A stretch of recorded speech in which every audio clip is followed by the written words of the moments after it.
All right, welcome back, everybody. Thank you so much for joining us again. And now we have Mike Gray. He is the manager of applications, member applications in IT. He has been a long-time professional scouter. So I'm really going to let him introduce himself and tell you, his history with scouting, and then he's going to talk to us this morning all about my scouting tools and online registration. Thank you so much for being with us today, Mike. Well, thank you for inviting me.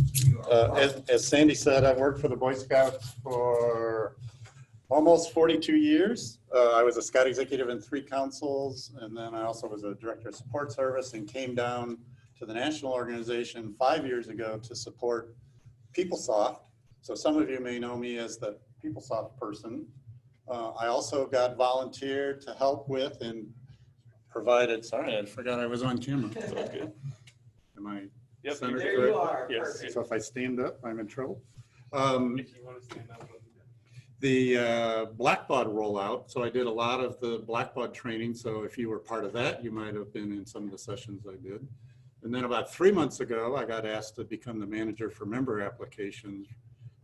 Deborah Kindred retired, and Deborah did this job since it was created. And I actually worked for her for a couple of the years I was here. And so I've been working with member applications. And as we define those, as these sessions are organized, that's the online registration, my.scouting tools, and I'm going to go through those for you today. Be a Scout kind of hangs on the side, but Be a Scout is really run by a different department and gets all of its information from the details that are in my.scouting. So some of your questions about Be a Scout, I may be able to say, that's a great question, and I will get back to you with an answer. I'll do my best for that. And Mike, what we're doing is, just so we're conscious of the time, because we have so much to go over, people are asking their questions, and we're going to compile them all and answer them in an FAQ that they'll get next week. Okay. So if you see a quick question you can answer, great. Otherwise, just know we're going to come back to you for some answers to publish next week for everyone. Okay.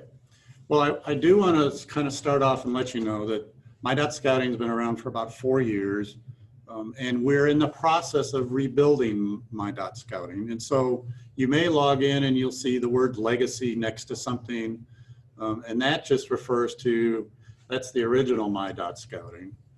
There's also some process in the works to replace ScoutNet and PAS, and that is also kind of falls under my area.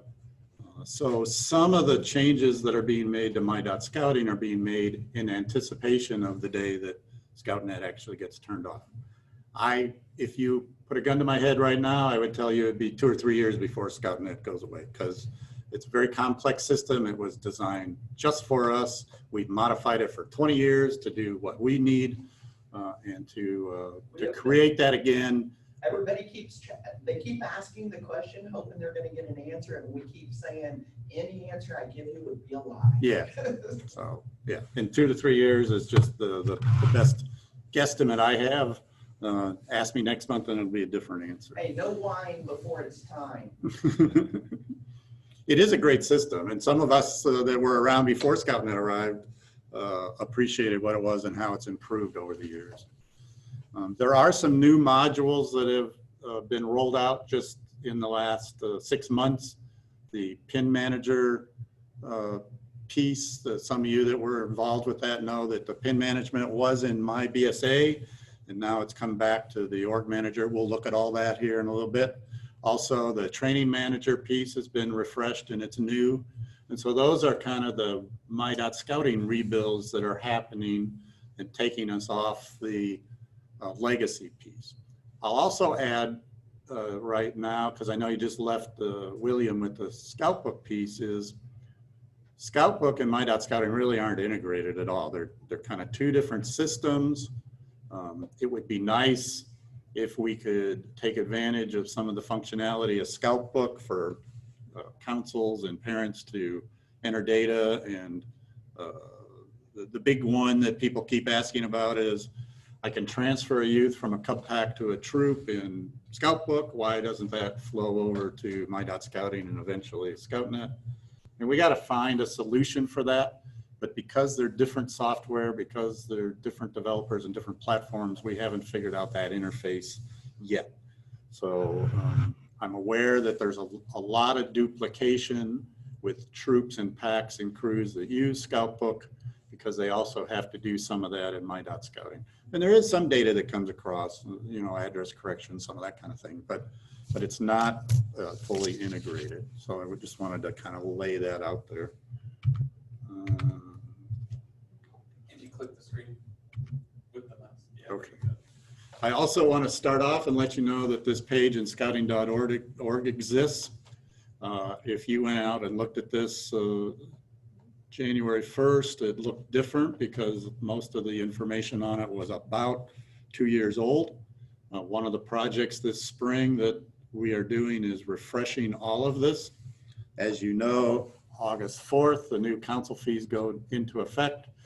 And as that kind of become a deadline to renew all the training material for My.Scouting online registration, this is all being redone. And if you go out and look today, and I got a couple screenshots here just to give you a glimpse, what's on here today has been refreshed, and they're not quite done doing that. One of the projects that they're working on is creating 2 to 4 minute videos that explain the different steps. So literally some of the sessions that we're going to walk through today, there's a 2 or 3 minute video here, like the one you can see at the bottom of the screen. How do I create my .scouting profile? These types of things are being developed by some of the staff in the membership group this summer. New screenshots, refreshing that. I know there's a big training going on tonight, I think, as a kickoff for membership recruitment for the fall. And a lot of this will be rolled out, but every week they're updating these with the goal to have all of that done by that August 4th date, if not before. So this is just the bottom of that first screen, and you can see these are all brand new, all current screenshots. And again, they're just that simple 2 to 4 minute video. You can watch that. If you didn't pick up on the details, you just go back and kind of like YouTube videos and then watch them again.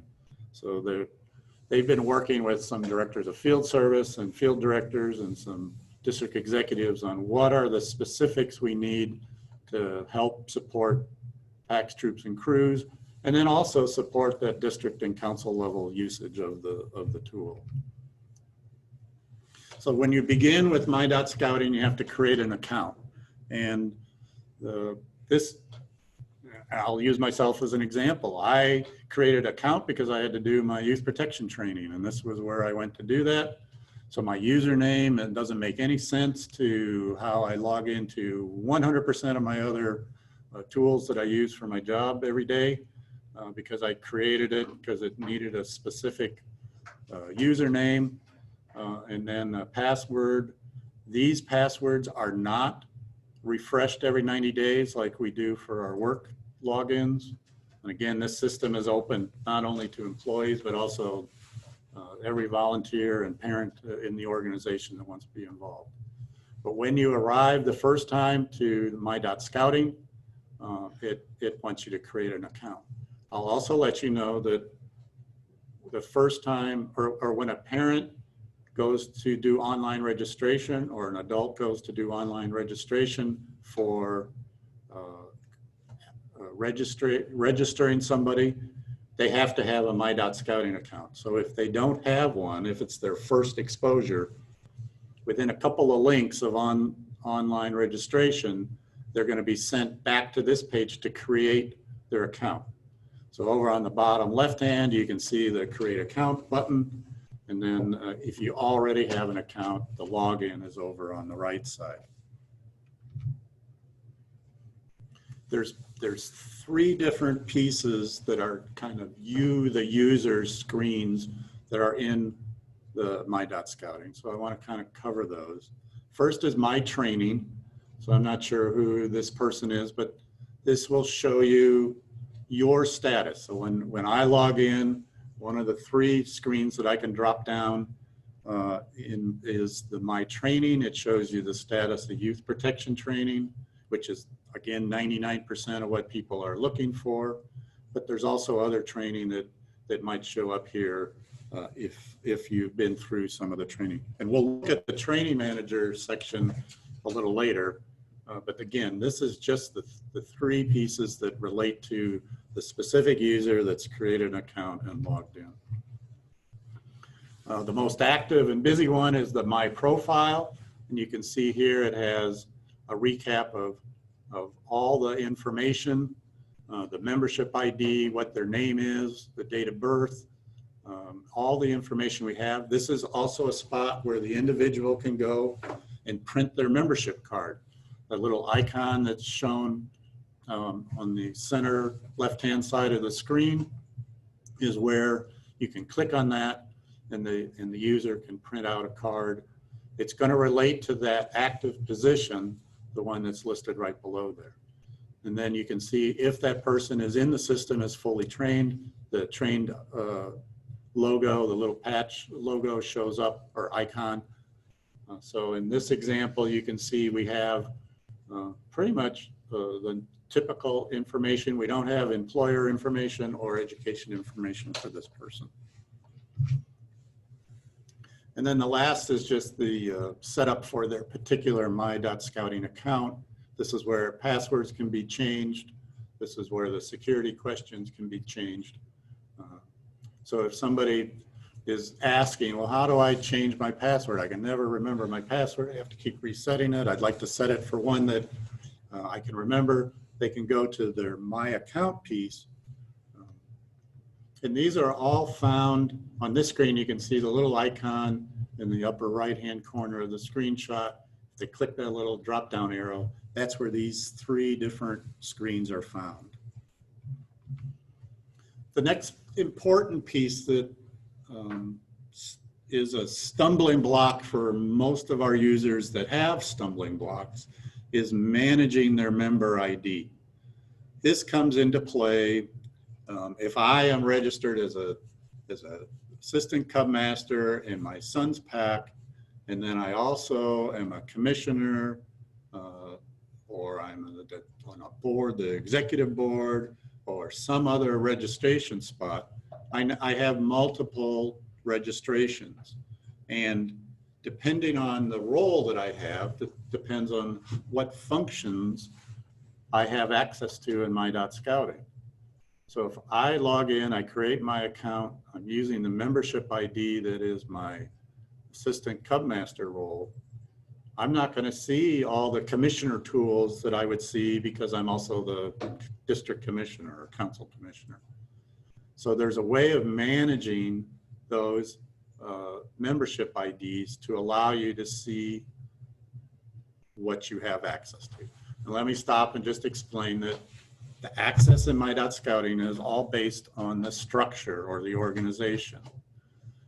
So you may have an issue where a district executive is not able to see their district. And 9 times out of 10, that's because when they registered in ScoutNet and paid their registration dues, the structure wasn't added. They were just stuck in as a district executive. Or they're seeing somebody else's district because they were in District A and now they're in District B. So that structure comes into play, and you may have volunteers come in that need that to be fixed, like for their commissioner registration, because it needs to show that they're in District A, and that wasn't entered 20 years ago when they first registered as a commissioner. So that structure and those roles come across every night. It's synced, and that determines what is exposed to them in the My.Scouting. That's kind of the base of the security that's set up. So to manage the membership ID, if the user goes over to the left side of their screen, there's a Manage Member ID tab to click on. And then what that does is opens up a page where they can enter their council name, find their council name, and then find all their membership IDs. And I don't know if I have a screenshot of a sample of somebody with multiple IDs, but But you can see there's a button to click on to pick your primary. So this can also be toggled back and forth. If you're one of those volunteers that has 4, 5, 6 hats that they wear, they can change that. But they set the primary tab, and that then allows them to see those tools that are in My.Scouting. You also can add a new membership ID. So you just drop down, find the council, then you enter the membership ID and save. So let's review these. Your account must always contain at least one person number. Add member IDs before removing any member IDs that are no longer applicable. To switch between member IDs, select set as primary for the membership number you want to use to give you the proper authority. You must log out of the system and then log back in for that change to take effect. So I was talking about how if I want to see, my Cub Pack detail, and then I got to do my district commissioner role. And so now I want to see all the commissioner tools that actually give me exposure to all the packs and troops and crews in my district. Then you have to change this primary setting back on this screen here. Let me go back again. Change the primary setting, log out, log back in, and it'll pick that up. Most people, this isn't an issue, but I think if you've worked for the Boy Scouts more than a week, you know that there are a lot of volunteers that wear multiple hats. I'll be right back. Get my water bottle here. So that's the membership ID settings. And again, and we're going to look at this in a little bit, but the structure has everything to do with what a user has access to. So in my personal account, when I log in, I'm registered as a national staff person. I have access to nothing. It's not like I can see everything. That's not the way we built the system. So I have access to do my youth protection training, and I have access, I think, to manage my training record. So if I attended some course or something like that, that's it. Because I don't have a structure for the region or for the area or for a council or for a district or a pack or a troop or crew. If you keep that in mind, that'll answer a lot of the questions people have about how come I can't see this or can't see that. And one of the workarounds for that is that we end up multiplying people into other positions. So if I'm the Cub Master, but I'm also the advisor for venturing or some other council role that I may need access to something else, there are the registration positions, the functional positions that you can add to people that they don't have to pay again, but then they have that structure and role added, and then they'll have access. So the online registration system kind of fits into several different pieces. The Be a Scout management piece, as I said, moved from my BSA, maybe in April or May, I forget now, to the organizational manager piece in My.Scouting. And when we talk about organization manager, that's kind of that structure piece. So if you are looking at from a council level, as you'll see in a minute, you see the whole structure, and then you kind of drill down to the unit level. If you're at the district level, you see your district and then can drill down to the unit level. And if you have volunteers that are active on the area or regional level, they have the ability to start at that structure and drill down to each. So this sample that I'm looking at now, this person is in Pack 100. So I think it's just a Cub Master or a Pack Chairman sample that we have. But the Be a Scout Pin Manager falls under this. So let's look at what that looks like. And you can see that for Pack 20 at the Lions Club here, there's two settings that they have. The one tab is settings, the other is unit pin. And we're going to look at unit pin first. And I will tell you right now that not all of this, a lot of this is going to change toward the end of July, or if not before, on the Tuesday, August 4th, because they're part of that council fee rollout that's been coming out, and hopefully that information has been shared from the Scott executives. But there's some changes to the way online registration is going to be functioning. But the functionality today and going forward, generally speaking, for PIN management is the same. And you can see that the PIN mode can be set. And these are settings that would be found if you're logged in at that council or district level. The units aren't able to obviously select, only allow the council to update PIN information. But there are some councils that want to manage those, and there are some councils that want to allow the units to manage those. So that option exists. There is no global change. So if one of your questions is, can we just go in and change every unit in our council? Right now, there's no global change, but the district executives and those that have access to the units can go in and change these pins as need be. You can see wherever there's a little pin icon that those fields are can be edited. So in this case, the contact name, the phone number, the email address can be adjusted. Also, the unit website, if the unit has a specific website and wants that information to show up in some of the auto-generated emails, that can be edited. And then you can see up on the upper right-hand corner what is presented for, excuse me, for the PIN, what is shown in Be a Scout. So in this case, they've selected that it's a boy pack, and we'll look at where that's done under settings. And their website link is there, and the name of their pack and their chartered organization. There was a time not too long ago where units were able to edit what the name was, and we found that units were getting creative, and instead of being pack 20, they decided to be the best pack in the world. And so we turned that back off. So at this point, the default is going to be the pack and the chartered organization. I know some people are looking at how can we change that. And we're working on that, but it's not going to be done in the next month or so. So this is kind of an overview. And let me cover that there is this box down here in the kind of lower left corner where the unit can add text that will show up on the PIN invite and other details. So that's the unit PIN.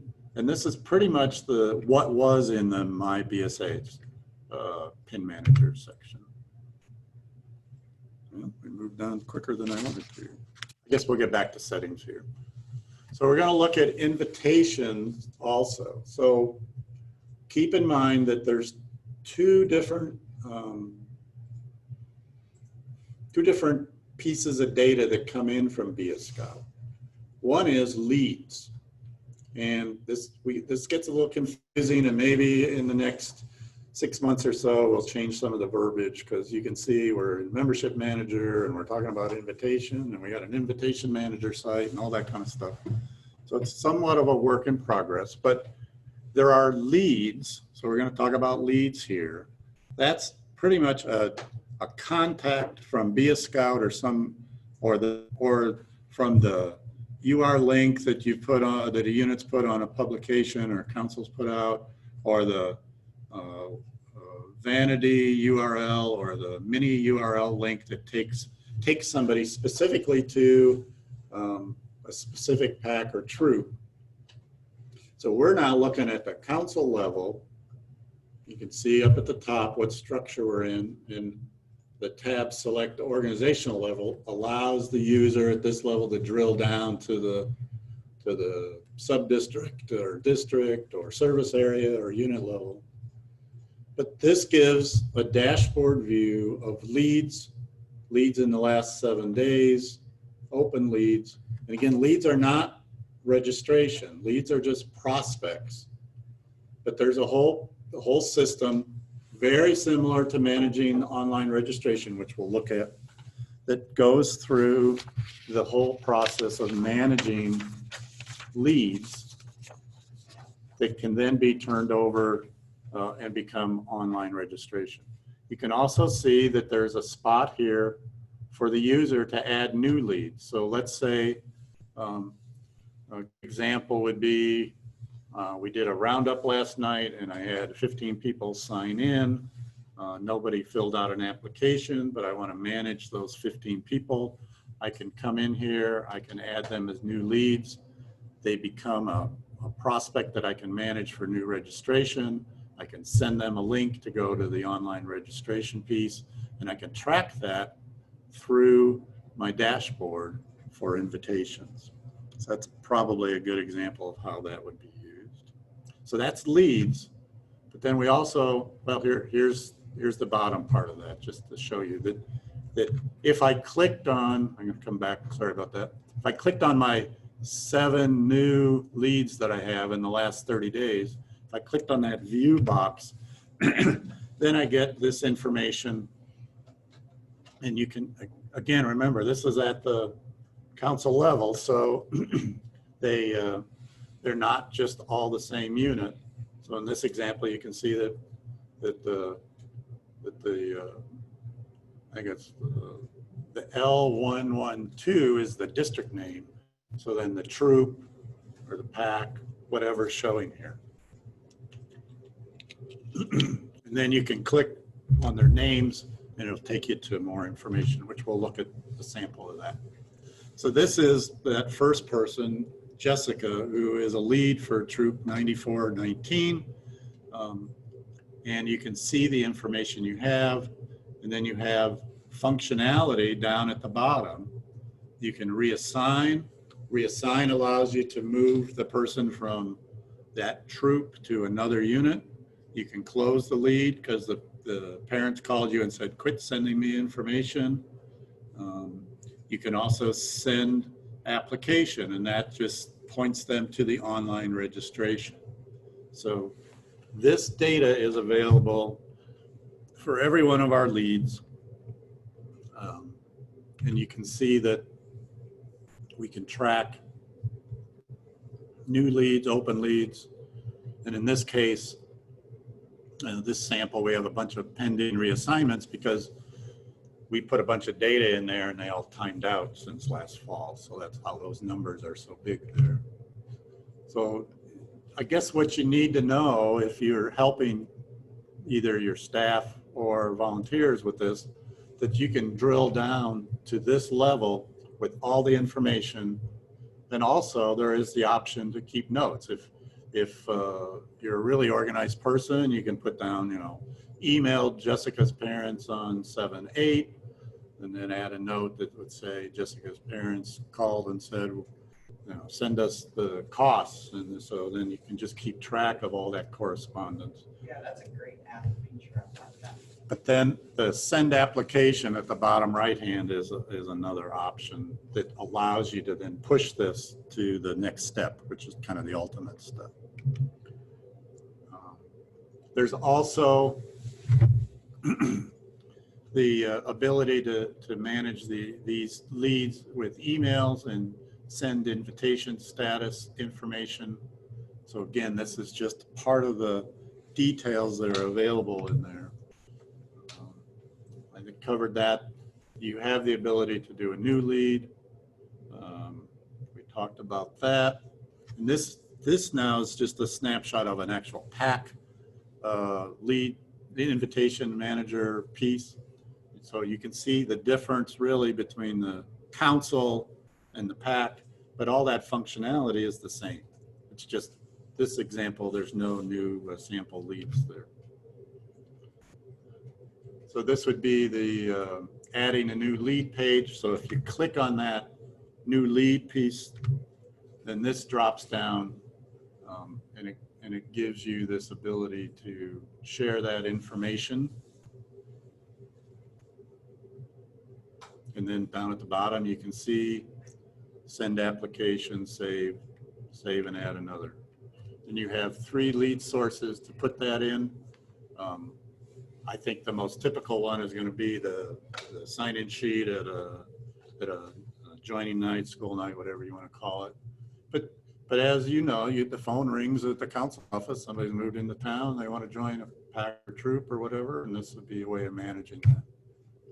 This is, I mean, I know we're in a crazy time right now, and we're not gonna have school nights and that this fall. It can, but this is one of the greatest features, and underused features, but we have seen, great success at joint scouting nights where, you know, everybody comes in, you have them sign in, put their email address as they're walking in. And once they start the presentation, somebody's over here, and going into invitation manager, entering that information. And then at some point during the presentation, you say, and you all have an email right now. You know, they can pick up their phone and complete an application right there. And the unit can even approve the application right there. So I think it's such an underused feature. And even, like you said, when you get a phone call at the council office, what a great feature. Very good. So kind of a recap of application manager. We're going to do approval for applications depending on the application type. For youth, any of the unit key 3 can approve. The leader, the committee chairman, the chartered organization rep, that's what a unit key 3 is, whether it's Cub Master, Scout Master, crew advisor. Adults, the unit chartered organizational rep can approve. That kind of follows our rules. Now, starting in August, we're adding the chartered organizational rep, and this is big news, by the way. We're adding the ability for the chartered organization rep to assign a designee. So I know back in the paper days, packs and troops, a lot of the chartered organization rep duties were delegated to maybe the committee chairman or the membership chair of the unit.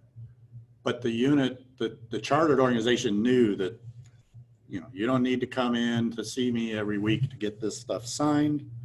You guys are authorized to do that. But when we made it all digital, that became a stumbling block for a lot of people to process online registration. So we're adding this chartered organization rep designee, so they will also be able to approve applications. So that's going to be a big plus for units. They're going to be very excited about that. And then there is a setting for committee chairs to recommend positions, but then the chartered organization rep or their designee has to approve that. So this is the dashboard for the application manager. And again, we're back at the council level. You can see that the council, the structure is the council name, and then the ability to drill down, and we'll see that here in a couple minutes. If you click on the select org level, it drops down. Northern Star is a big council, so they have service areas, and then within the service areas, they have districts, and then within some of the districts, they have sub-districts. So there is a little bit of clicking down to trying to find that Cub pack, but that's pretty normal and standard in today's computer world. So the application manager is different than the invitation manager. Again, all of this is found under the tab Membership Manager, which is one of the menu items on the left-hand side when somebody is in the structure. You can see that same information, total applications, applications in progress, total closed, total completed, and then the numbers, the different status, the pending summary, and that when that word view is in blue and not grayed out, that means you can click on that and find additional information.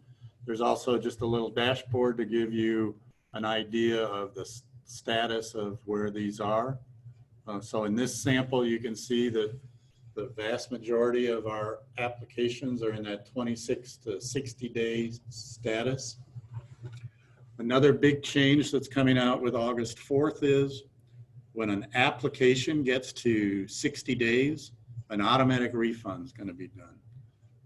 Those of you that have been handling some of this before know that the Currently, if somebody times out, nobody's picked them up, they haven't become a member, the refund process is a manual process where you have to request that to member care. Member care then has to go to somebody in this building and get them to send the money back. So that is changing. If somebody times out, which is that 60-day threshold, they will get an automatic refund starting with the new rollout August 4th. So that kind of eliminates another one of the headaches that a lot of people had with online registration. But we hope we have no records time and no applications time out. Right. And if you're new to scouting, you may say, well, why in the world would anybody time out? And the problem is somebody applies, and for some reason the pack or the troop or the crew don't get around to processing it. Sometimes with adults, they time out because of the youth protection training issue, and they never complete the youth protection training. They stop at that point. And when an application is processed, the credit card process takes place right away. So another one of the changes that's going to happen on August 4th is online registration is only going to be available for credit card processing. Right now, today, I think if you went out there, no, we switched it July 1st. Prior to July 1st, if you went out there, councils had the ability to say, you can either pay online or click cash, and then you have to pay at the council office. And that option is being taken away. We took it off July 1st because we're trying to minimize the number of applications that are going to fall into this gap that on August 4th, the registration fee goes up. And if it isn't finished being processed, that person's going to owe the new registration fee, even if they filled out their online application and said cash. And so it's been bouncing around the unit or the council for a month or two. So we figured we'd shortcut a lot of that that's going to happen this month by making all of them credit card only. But going forward in August, the only payment option will be credit card for online registration. Obviously, somebody can walk into the office with a paper form and give you a check or cash. Not a problem there. So this is just a council dashboard for applications. As with the other system, these are the different application statuses that are shown. You can customize this for your council, but it defaults to these settings. So this is, again, we drilled down just like I did with the application or the lead. This is the same kind of drill down to the individual. So in this case, we're looking at the Northern Star Council and the Eagle District. And I'm going to guess this is an adult, can't quite tell.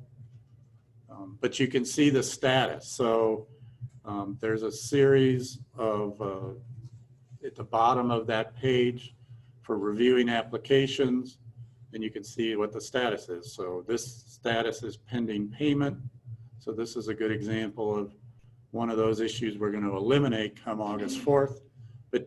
But you can see the basic information is filled out, the background information, not background check. This is basic information. They've accepted the term and conditions. They've completed the checkout summary, and now the payment is being held because this person was going to pay cash. So this kind of information is available on every online application. Just like we looked at leads, also you can see there's an application notes section where they can review that. So this is just a screenshot of that review application. Sandy? Quick question, I'm just reading the questions here. Are we going to add council fee to online registration? So we're doing away with accident insurance fee, and we're adding council fee to internet rechartering. Are we going to add that to online registration? Great question. So the question is, are we going to add council fees to online registration. In the month of June, councils were given the option to select what they want to do this coming year. So some councils said, leave it the way it is. We're just going to collect current year registration, prorated, of course, Boys Life, nothing changed. Some councils said, yes, we want to collect a council fee on online registration, prorated, so that will be part of this option. And just to let you know, the registration fees are going to go to national, and the council fees are going to go to your council bank account. That's why you might be setting up a WePay account in the last 30 days or finishing up right now. So the parent pays the registration fee, they pay the joining fee, and then the council's added a council fee, and then the council fee goes to the council, and the rest of that money goes to the national organization. Some councils, one of the other options is that councils can also collect next year's registration fee. So I know when I used to do school nights, there were some units where it made more sense to just say, this is what it costs, and that cost covers my prorated to December and all of next year's registration fees. So that's another option that council selected or chose not to select. We recognize that when you add a joining fee, you add registration fee, you add next year's registration fee, you add Boys Life and next year's Boys Life, that could be a very high ticket item if your council fee is also equal to the national registration fees, which is the cap of what they're allowed. Yeah, so the next So- question there, so that- how do we change that council? So that was submitted through a survey to councils by July 1st. If you woke up today and said, oh my goodness, what did I do? You need to reach out to Pat Wellen and say, is there any way I can change this? Obviously, the databases are being built as we speak, but we got to change overnight last night, so we're sneaking those adjustments in. So those are the different options. I don't know off the top of my head how many councils chose what, but I think about a third of the councils chose to do this year's registration, next year's registration with a council fee. And then about 2/3 have some other variations of that. Those next year council registration fees will show up on the online rechartering and in ScoutNet showing that Billy has paid next year's registration in Boys Life or whatever. So that will follow through. It's not like you're going to need a separate spreadsheet to keep track of everybody that paid next year's registration fees too. And if somebody decides, oh, we want to change that fee, do they contact member care? Do they? Generally speaking, they're going to be the same for a year. So they're changing in 2021 to a different council fee. So who do they contact? So the way the system was built today, they were asked, the councils were asked what their fee is going to be collected online. And if they selected for us to collect online next year council fees, it's going to be that same fee. Okay. And then we'll go through this process again, May, June next year to get the future year rechartering council fees plugged in. So good questions. Good question. So in Application Manager, there are reports available. And this is as you can see, application summaries, application in progress, closed applications. So you can see that these are just reports pulling whatever data that in this example, we're at the council level. So they can pull a summary of all the applications that are in process, or they can pull the closed applications. Also, you can see buried in here, there's a lead report, because again, this is all in the same page now. So there, and this screen drops down, so there's probably another 6 or 8 reports below this that are also available for online applications and invitations, leads to do reporting. So the question is, who has access to all this? The unit and district key 3 are able to view rosters and details and export certain rosters, edit and update certain member profile information and print membership cards. So we're kind of now moving into member manager, because member manager then includes all registrations, not just online registrations. So this is where you'll see the areas where the units can go in and print their membership cards for their unit, or print a roster or a list of youth. And there's some editing that can be done, and we'll look at that.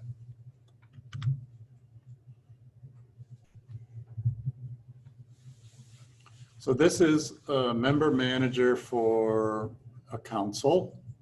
And you can, so when I'm logged in as a sample scout executive, as you can see, and I clicked on member manager. Again, this is another one of the drop-down items on the left-hand side of my.scouting. If I have the proper roles, like we just talked about, back up here, those key 3 roles, I have access to this. Also, there are people, and I didn't bring my cheat sheet to answer questions, but there's a series of different roles that have access to different parts of my.scouting. Obviously, the registrar support role, the district executives and director of field service have access to this. Commissioners have access to some of this. So at the council level, at that council level that you'd probably be at as a registrar, you can see how that structure or that select BSA organization is set up, and then you can click through that. Because I'm at the council level, what's showing is all the council volunteers. And so if you needed to just print cards for all your council volunteers, there's a little icon kind of right there in the middle of the screen. Click on that, and it then creates a PDF of all the different registration cards for all the people that are in that structure.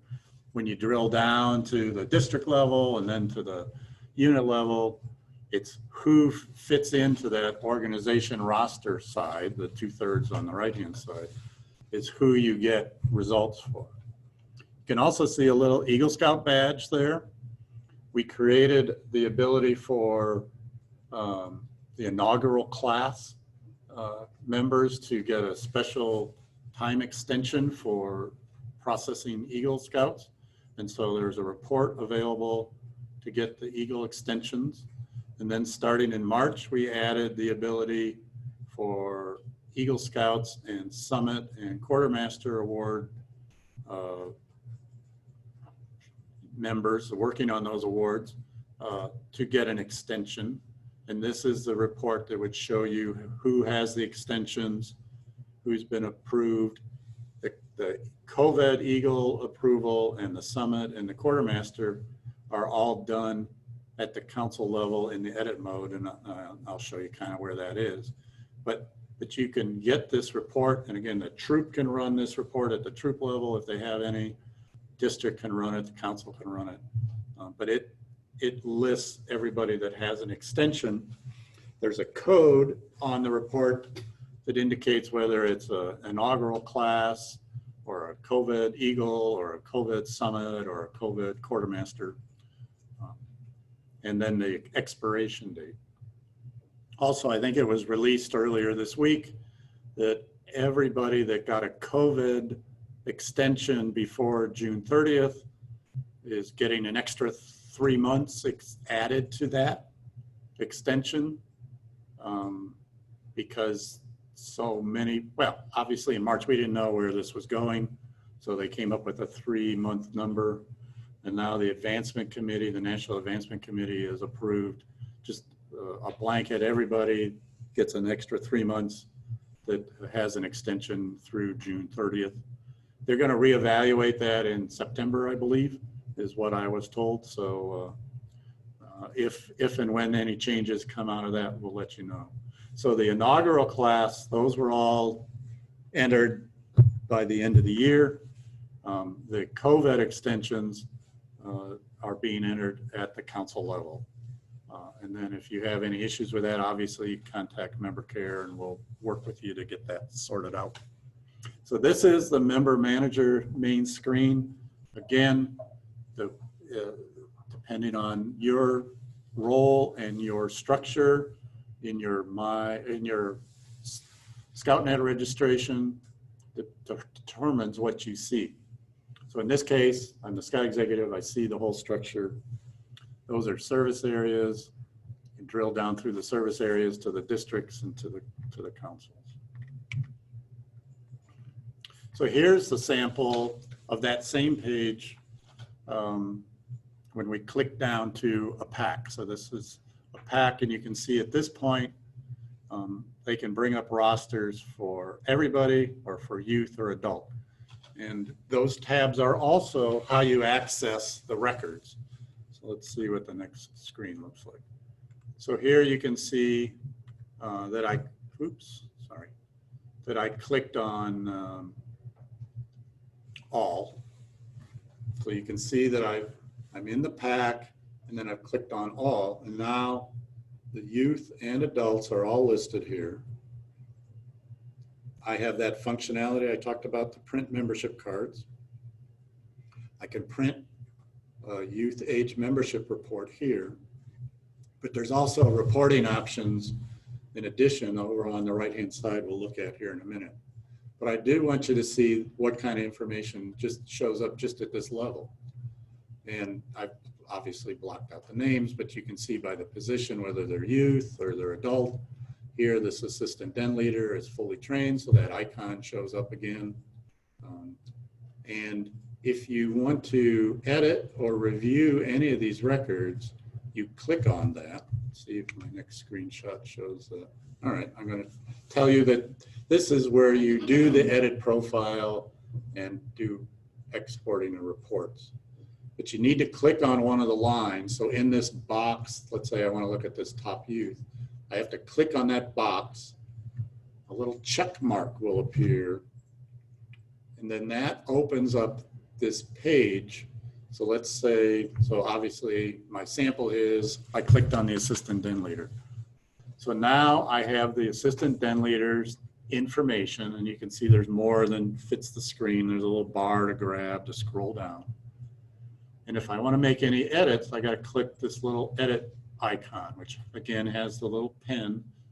In this case, you can see the image of the youth and the adult leader are behind that. And that's the edit icon. And then that would open up what fields I can edit. Now I scroll down here just so you can see some more of the information, but I can change the address, I can change the email address, I can change phone numbers. Any changes I make, I then have to click the save button for it to take place. And if I've gone in there and I decide I don't want to make those changes, I could click that white X in the red circle box, and it just voids any edits that I've made. I don't have to go back in and unedit things. So I'm going to back up again here a minute just to kind of review this. So if I want to edit a profile, I have to select which profile I want to edit and click in that space. So in this sample, the assistant den leader, I'd click somewhere in between those two lines and then click the edit profile icon. And that will open up this screen that then, if I want to actually edit it, I got to click that icon again, which then unlocks those pieces of data that we are allowed to edit at the my.scouting level. So yes, there are people that can go in and make these changes, and then that overnight sync will update between my scouting and ScoutNet, and then that's going to change records in ScoutNet too. And it's vice versa, right? A Correct. change made in ScoutNet overnight will sync here. Right. So I know one of the things that I've learned in the last 90 days is that if I get the registrar to make a change in somebody's role, you know, because they're not able to see the commissioner tool, so I get them to add the commissioner role as a multiple position. Then the next day after the sync, that person can go in, go to that manage member, select that primary role that then would allow them to see the commissioner tools that they didn't see because they were assistant den leader or something previously. So that overnight sync does take all of that into place. Some people get frustrated because it's not instantaneous, but it has to do with the fact that we're working in two different databases. When you were talking about Eagle Extension, did you say that there is a report that they could run for who has filed or been granted an Eagle Extension? I did say that. Let me back up a hair here and show you again. At the council level, I'm almost there on my screens. At the council level, in Member Manager, there's a little Eagle badge icon right up there next to the membership card icon. And if you click on that, and you may have to wait 5 seconds or so for it to load, it'll open a second tab in your browser, and then a report will appear. And it's the same format as all the other reports in my scouting. So if you click on that, and we'll look at some reports here in a little bit, it gives you a screen, you'll see that report, and then there's an export feature that you can export it. But that's available at the unit level. So if Troop 9 has 15 Eagle extensions, that report will run for those 16, and obviously the district level and the council level. So it's that icon right there. But you have to have the council structure level to allow you to see this. Yeah, so we have somebody asking, how do we record the Eagle Extension? So they show here. All right, well, I'm gonna pretend here. Please use your imagination. So I'm gonna edit somebody's record. Let's pretend that this is a Boy Scout troop, and let's pretend these are a youth instead of an assistant den leader. And I'm gonna drill down and 4 Boy Scouts that are 17 years of age or older. There's another box here that says Eagle Extension, and it defaults to no. I don't have a sample of this for a screenshot, but there'll be a box that looks just like these boxes, and it'll say Eagle Extension, and it'll say no, and then you gotta unlock it by hitting the edit button, and then just like you can edit an address or something here, you switch that switch from no to yes, and then hit save, and then it will record the Eagle Extension. And if that box isn't there for that youth, then put a member care ticket in and we'll figure out why. But it's very easy too. I just went through the process as you were talking about it. So it's really a simple process and user friendly if you have the right access. So while we're in this down in these weeds right now, I will also let you know that we have found in the last week or so that if a youth turns 18, of course, and they're still working on all this, they got to become a unit participant because they're not an adult volunteer because they're still working on their Eagle Award, right? So there's a position called unit participant that you can register this 18-year-old youth as. Right now, today, as we speak, this system doesn't work for those people. So when I get done with this session, one of my tasks is to put a little work order in, and in the next couple of days, which may be Monday or Tuesday, that'll get fixed.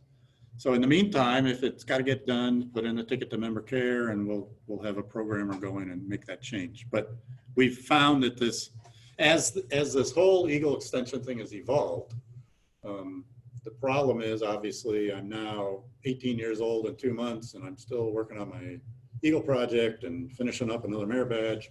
And our system was never designed to allow that. Our system was designed to say, you gotta have it done by midnight the 18th. Yes, we can do your board review next week or something like that, but the system was designed to follow the rules. And we're changing the rules because of COVID, and we're finding some of these little pieces that need to be changed. So that unit participant piece still needs to be fixed. And we explained yesterday, just gonna reiterate for those of y'all listening, that if the council will go in and initialize the Eagle form before that youth's 18th birthday, then they will be able to submit their Eagle application electronic. And the other task that I'm working on today is to try to get that changed so there doesn't have to be that workaround. Okay. Because we anticipate like 1,300 forms that would come in for the advancement team to have to process for the local councils if they don't go in and initiate that. Right. And again, a lot of councils, they don't know which Life Scouts are actually working on things. They know who's asked for an extension. And I think this is going to be the case with the inaugural class too. So, Awesome, good to know. so we got to make a change in ScoutNet So also. This question came up at lunch Yeah, yesterday. and we have a bunch of tickets on it, and we're working through that. But it appears that change is going to have to be made. And I'm working with Tom Ritchie. I don't know if he does a session here, but I'm working with him to sort out how we get that done in ScoutNet. So, Awesome. So today, right here today, go in and initialize their form. If you know they filed an extension, just go in and initialize their form. Yep. Otherwise, know that IT is working on changing those parameters so that you will be able to go in and initialize a form on a youth that is registered as a UP and is beyond the age of 18 and has an extension. do we need to take a break every hour? I don't know what the Nope, schedule keep is. going. Here. We're plowing ahead today. Well, we're gonna pick up some time here then. So Okay, good. I may get you out on lunchtime here. We'll see. All right, so we're in Member Manager. We talked about editing, saving. So there's also a series of export options in Member Manager. So I talked about, I don't know, does my mouse actually show up? Yeah, so I talked about the roster option that exists over here next to the membership card option. But also there's some roster view and options that exist for the total list. So again, remember, am I in the youth only, adult only? Am I in the all category? But if you click that big blue arrow pointed down, you're going to get the ability to look at an organizational view and roster view and then run some reports. So here's just a basic PAC roster report. And you can see I highlighted that it includes the position name, email, phone.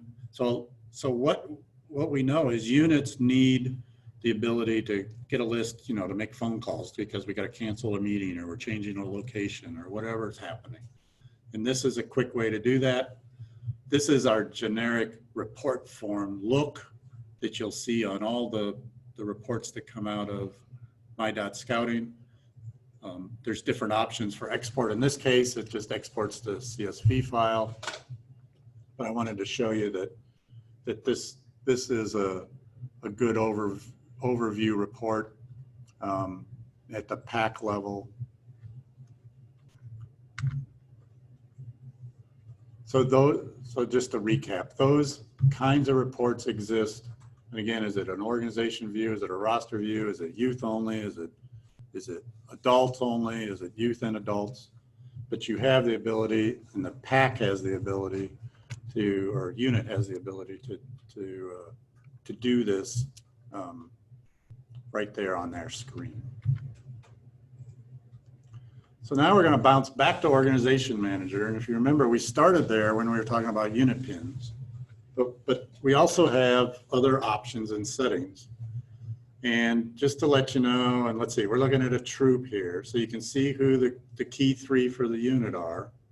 And I didn't hide those. So please don't send these people emails. But the unit and district key 3 are shown. There's a tab up here in the upper right-hand corner where the unit gets their charter certificate. So people are wondering, how come I didn't get a charter certificate from the council office? Well, I don't think we have those anymore, but the units for last year or so can print those out.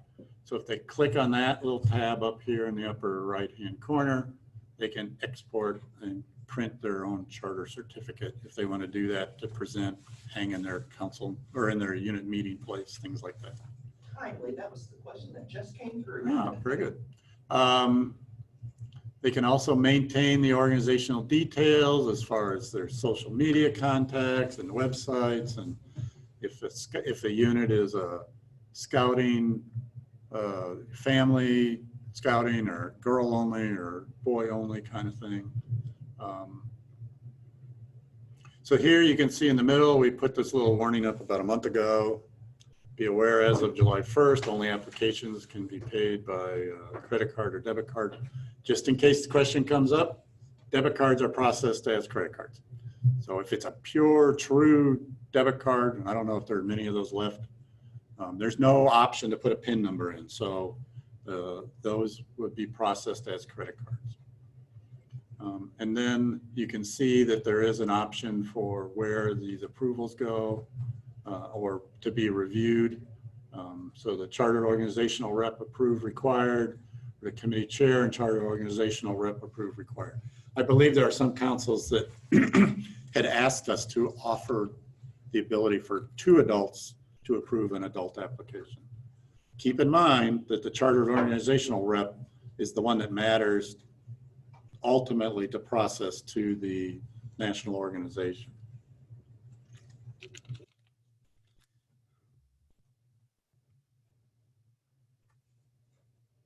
So then there's also some options at the unit level for adult applications.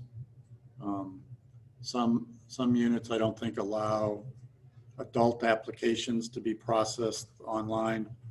And then the emails, whether they want the online welcoming email or not. I'm losing my voice. It usually doesn't happen. I haven't talked this much since February, I think. You're already quiet. So that's the full page. And obviously at the bottom, there's a save button that allows you to then save that. Keep in mind, if you're a little confused still, the organizational manager tab, which is one of the buttons along the right or left-hand side on the menu list, is both these settings plus all that unit PIN information we talked about when we first started. So that when we took unit PIN out of my BSA, this is the home that it found. So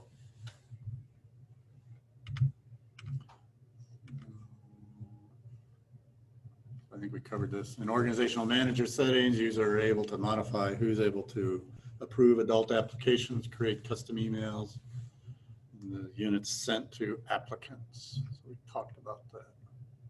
There's another tab that is organizational security manager. And this is a spot where not only at the council level, but also at the unit level, if you have that key 3 role or the key 3 delegate role, you have the ability to then assign functional roles to other people. This is used mainly at the unit level where somebody in the unit needs to be the youth protection champion. So they then get access to that training. We haven't looked at it yet, but that training information on who's completed youth protection, what's their expiration date, things like that. And then there's the unit training chair. There's a membership, I think we call it registration inquiry, but the person that's handling membership and information like that at the unit level, when they get that functional position in my scouting, then they are given access by the key 3 to additional information. This is very important because, as you can imagine, just like at the council level, when there's only 3 people that have really full access to all the tools, that's a bottleneck. So there needs to be ways to offer this to other people. And so these functional positions exist at the unit level. There's something similar to this at the council level. And I will stop and pause and say that this does not equate to what I've been talking about at ScoutNet, because there's functional roles in ScoutNet that people get. This is not that. This is within my.scouting. So there's still kind of that, I have to be a paid member, I have to have the right structure and organization in ScoutNet. And that gets me to the right pages here. But at the unit level and to some degree at the council level, there's additional pieces. And when I council and district level, there's additional pieces like the district key 3 can do a key 3 delegate, and that's 3 more people that can see the functions and look at the training records and all that. And then there's a district training chair and a district youth protection champion and things like that that allow multiple people to have the right access. In ScoutNet, those functional assignments expire when their registration expires. In MyDotScouting, these kind of hang on for a while and they follow that lapsed period. So if somebody has excuse me, if somebody has a role in MyDotScouting and their membership is expired, like right now we got a lot of district and council volunteers whose memberships expired and have not been renewed yet for one reason or another, there's still that lapse period where they can still work. But at some point they'll wake up one day and won't have access anymore. And oh, I never paid my registration. So that pops up when people say, hey, I lost this, what happened? Well, we got to see if they're registered still.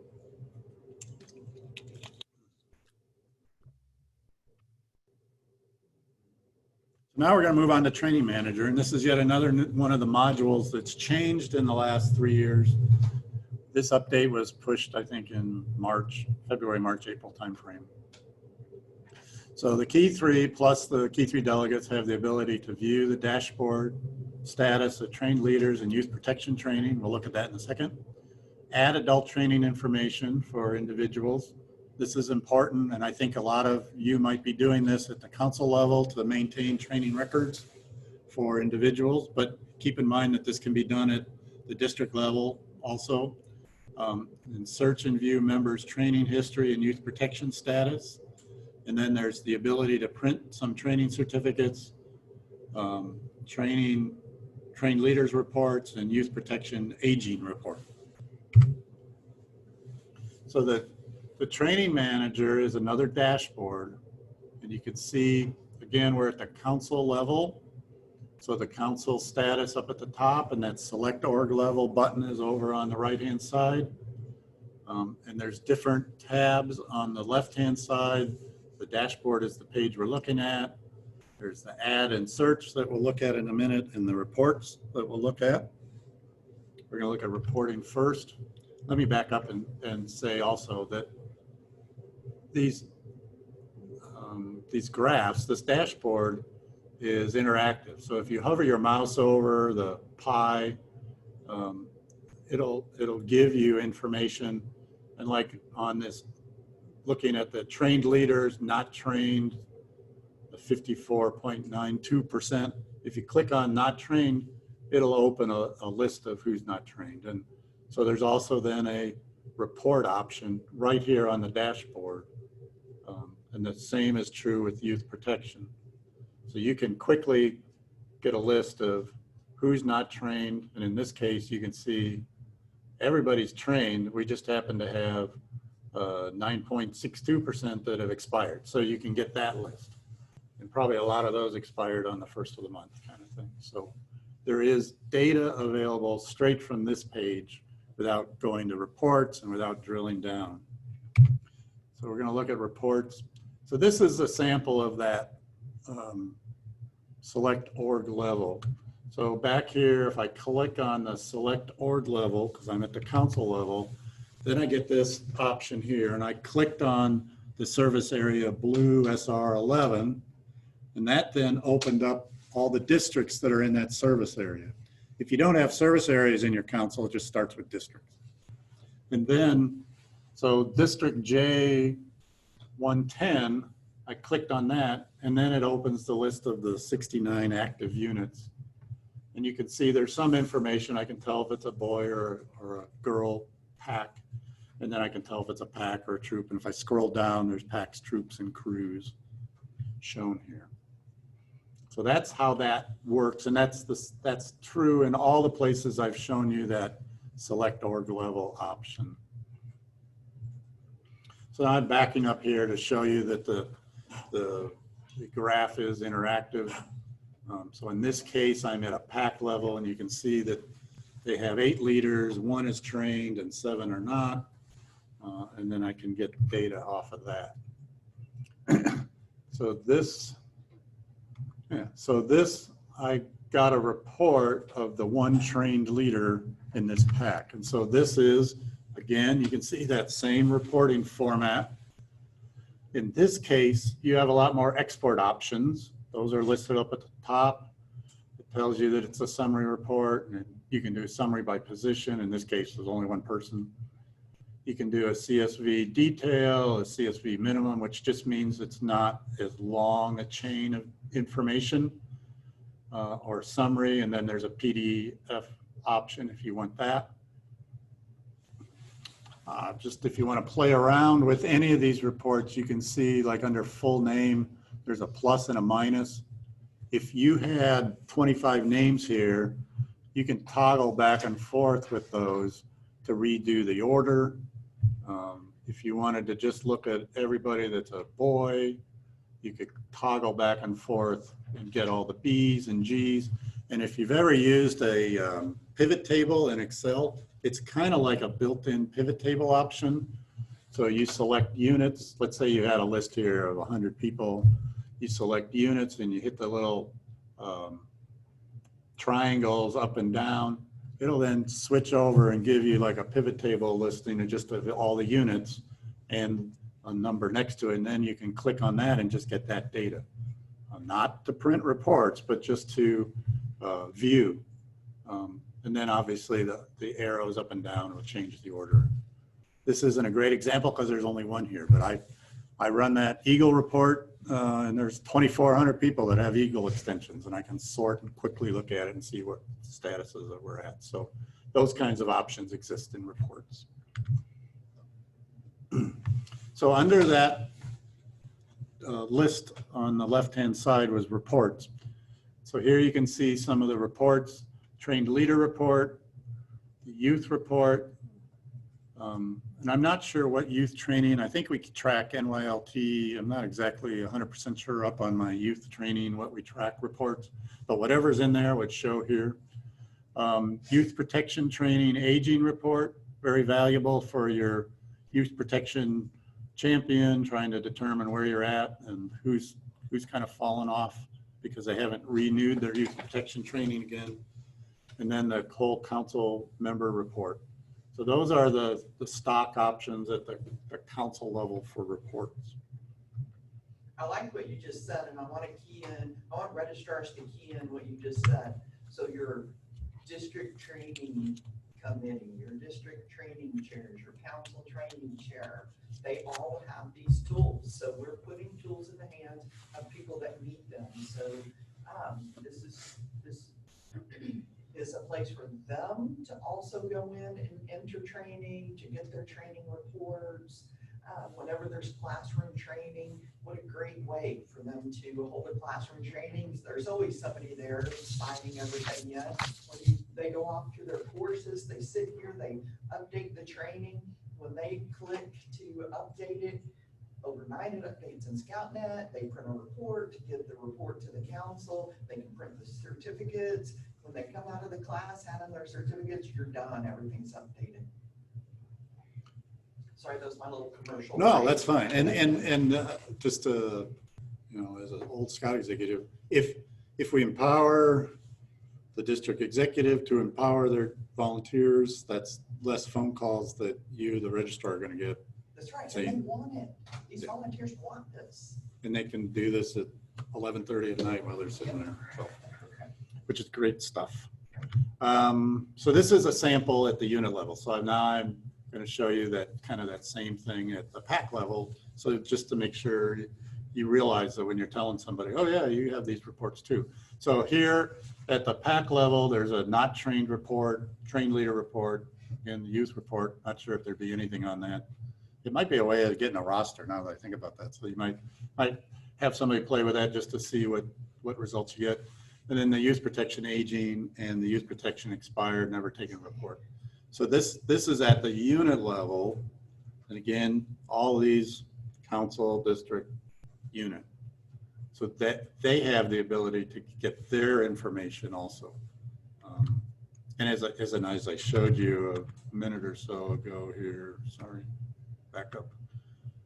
This dashboard is part of the dashboard at that PAC level. So they have that. And again, you know, we got some PACs that have 50 adults, and so they got to manage this, and they don't want their leaders falling off the table because they didn't take their youth protection and things like that. So they have the ability to do that.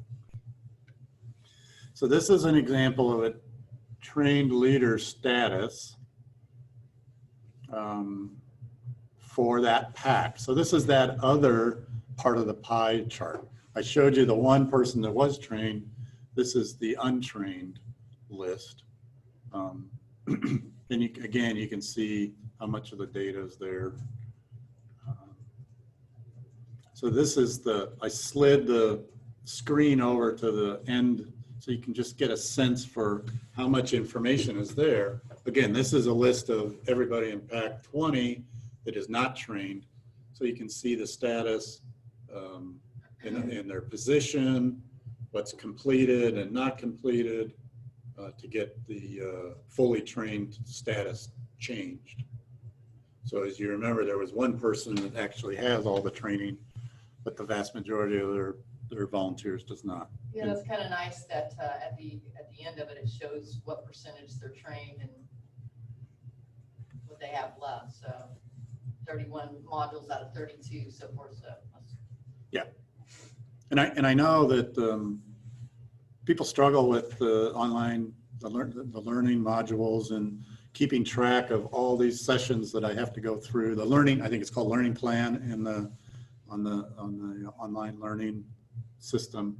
But this is a place where that's recapped for the individuals. The individual doesn't have access to this report, but the unit does. So there is a source for that. So this, now we're kind of back to that dashboard at the council level. This is actually a district level page, District J110. And you can see again, I just wanted to drive home the point that this information is available at all these different levels. And this is a sample of the Youth Protection Aging Report. So you can see in this example, there's 73 that would come off of this. Let me see where this 73 comes from. No, it's not one of those. So I'm not exactly sure where it's pulling these 73 names. So this would be just running the Youth Protection Aging Report at that district level, that J110 report.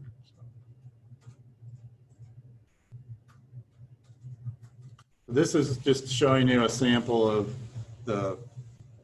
pulling the roster. This is the Youth Protection Training Status Report. And this is what the CSV file looks like.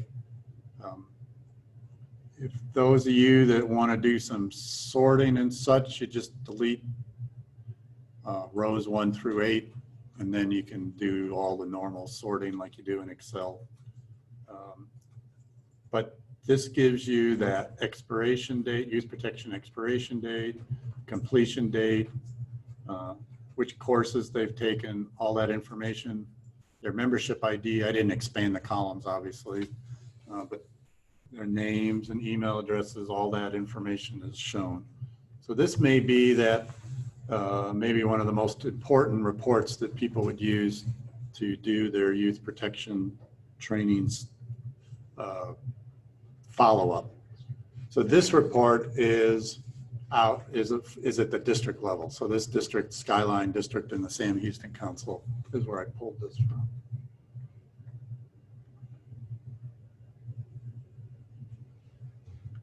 And here's another option that exists is the Youth Protection Council Member Report.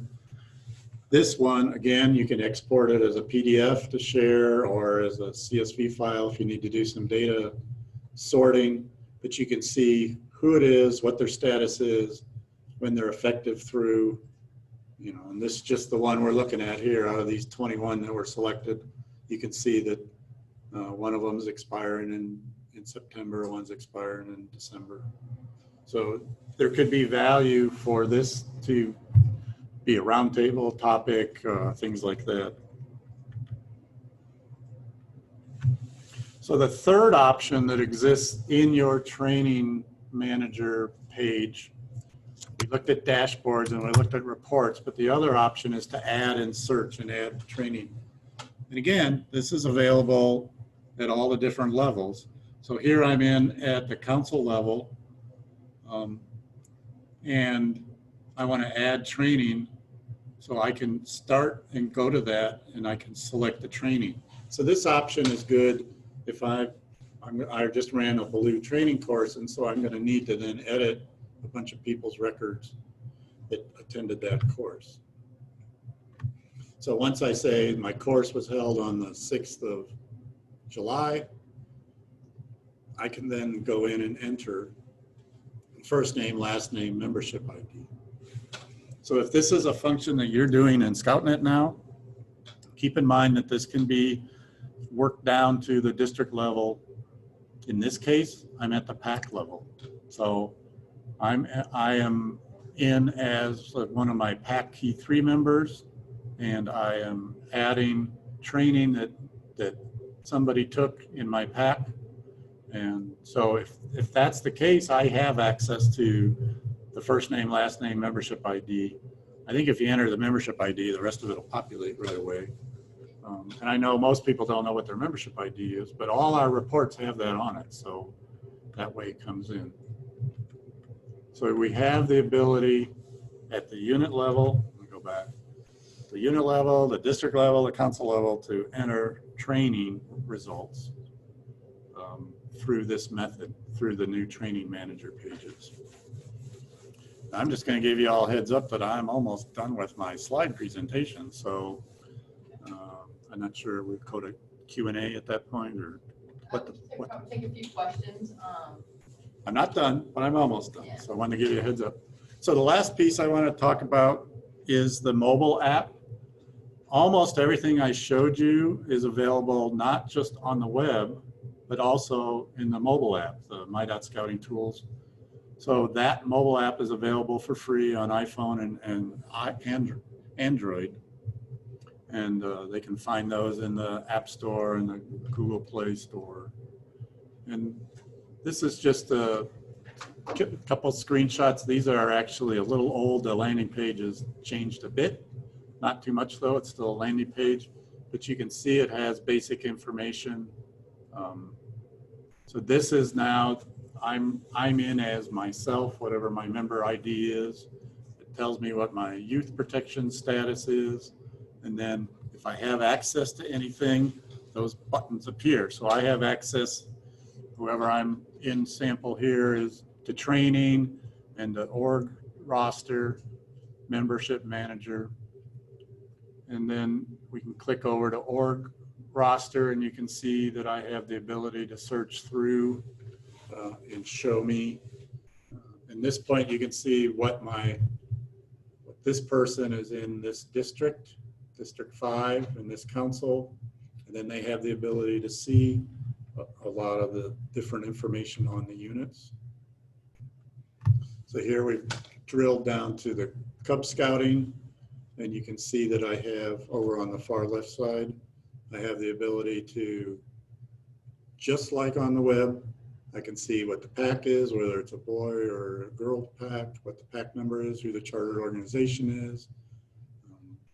And then you can change it, whether you want to see the adults. So now I'm in this PAC 5. You can tell it's a little aged because of the chartered organization, but it's the same functionality. So then I can see who all the adults are in PAC 5, and I can also select them and open it up for more information. And then also all of this, I have this ability to filter what I'm seeing. So I can filter it by active or expired. And this might be a good tool for people that are struggling with finding records of expired people. Again, it only goes back 60 days, but plus I have that ability to do that for non-trained and trained. So I wanted to make sure you were aware that this tool exists. I don't see a functionality at the council office level for this. District executives have this to use out in the field.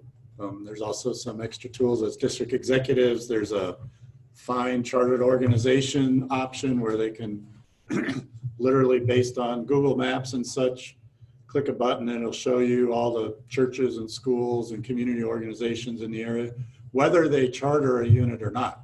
It's a subscription offer that they have. So there is functionality for staff, but this is mainly used by unit and district level volunteers. So I wanted to make sure you were aware that this tool existed. And then before we get to questions, I just want to circle back and remind you again that this scouting.org/resources/online registration page is literally being updated daily now, probably till the middle of August when they've got all the videos done and the little worksheets and job aids and things like that that'll be added. But you know, there's a section on here on how to do that member manager issue, you know, where I got to set my member ID so I can see the details I need.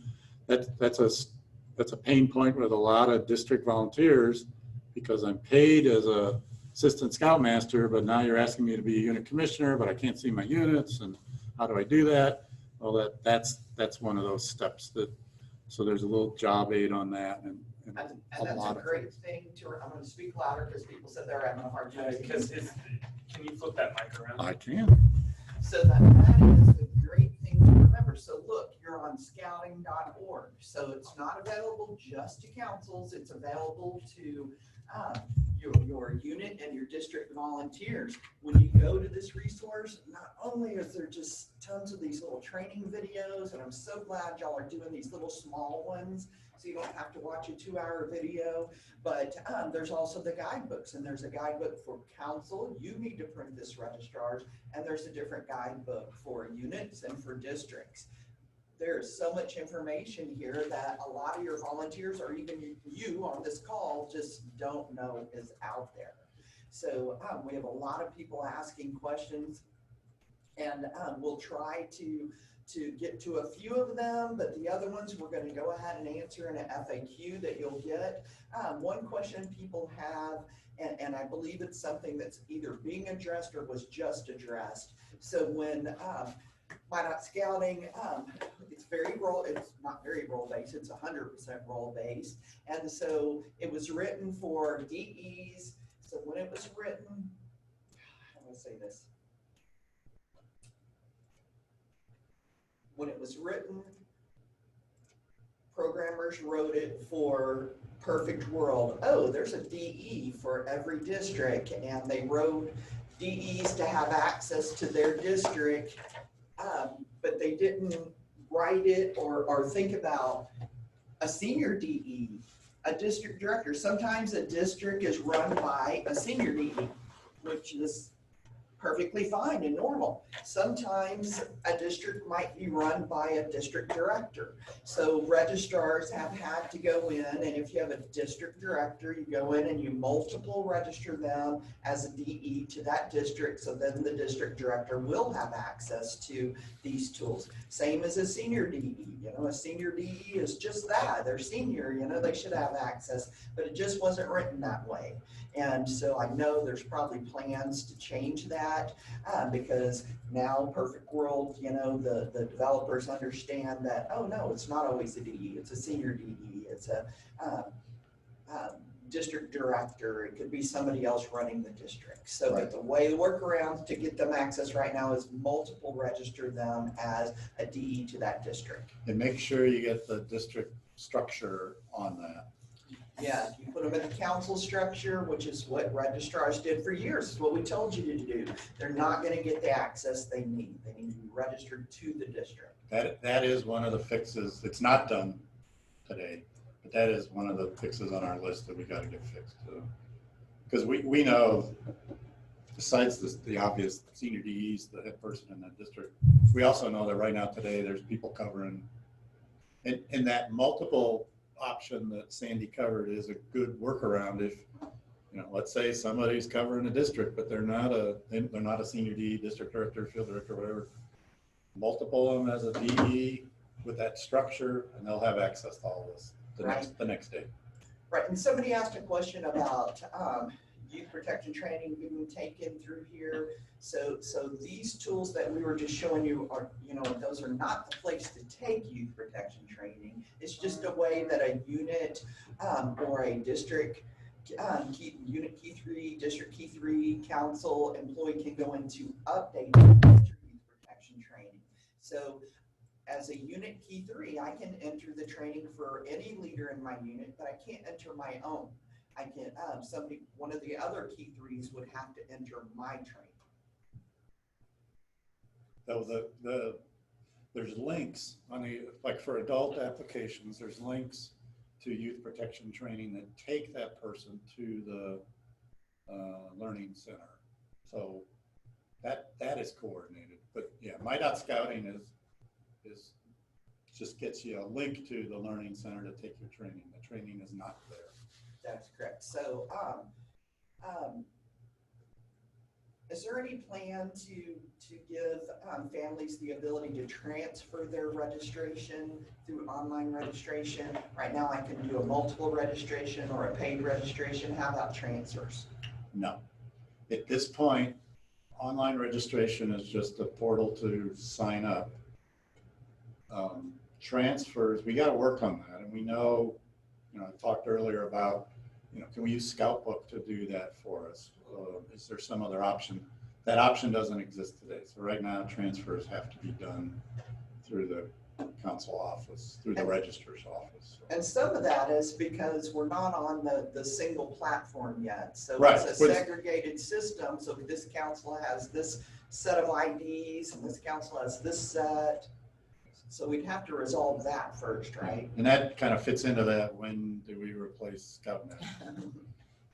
That's a big bucket, and that's why it's not going to happen. Yeah, so in this case, today, tomorrow. You're going to find that somebody in a pack now is multipled in the troop, and they actually should have been transferred in that instance. So those are manual registration processes that you're going to have to use in order to expire that person in the pack and put them in as a forced transfer in the troop. And no, I want you as registrars to know that they're prompted. When they go into online registration and you say this is a transfer, they get a message that comes up and says, well then, this is not where you should be entering this. You should be filling out a paper application and turning it in. So they're circumventing the system. And somebody has asked a couple of times, how do we stop that? You can't. You can't stop that. They are prompted. We put system prompts. We've directed them on what to do. If they're going to circumvent the system purposely, they're just going to do it. You can't stop it. Let's see, what other questions do we have here? Can the council training chair access and enter training? They need to have that functional assignment. So the key 3 member can give that training manager functional role to that volunteer, and then they would have access. Yeah, great, awesome. Let's see.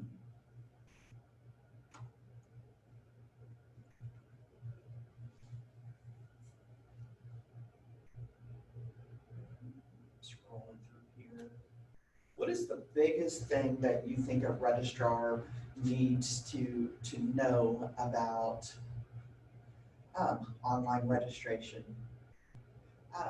Is it knowing about all of the features that are available to, or resources that are available to them in scouting.org, or going in and familiarizing themselves and maybe start doing some entries through My.Scouting that a registrar can do now?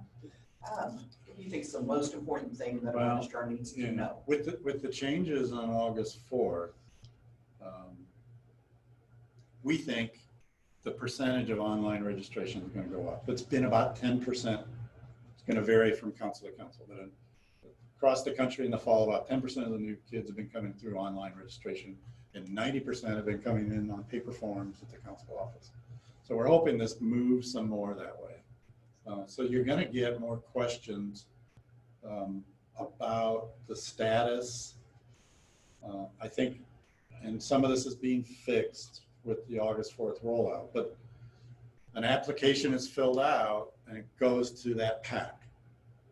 And if the PAC doesn't do something with it in X number of days, then it gets kicked back to the council, district council, and in some councils, I think registrars are being asked to manage that piece.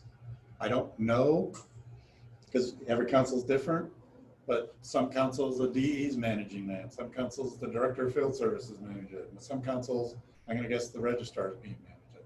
And so the need is to move those along. And so maybe there's some kind of standing order that says when somebody is bounced from a unit, this is what we do. So, you know, every day at 11 o'clock, I log in and take care of the 2 or 3 that are sitting there. And I know that, you know, if it's in this district, we send it to this PAC, or I got to send an email to the DE saying PAC 1 rejected it. I got who does it go to now, kind of thing. And that's where online registration gets lost. That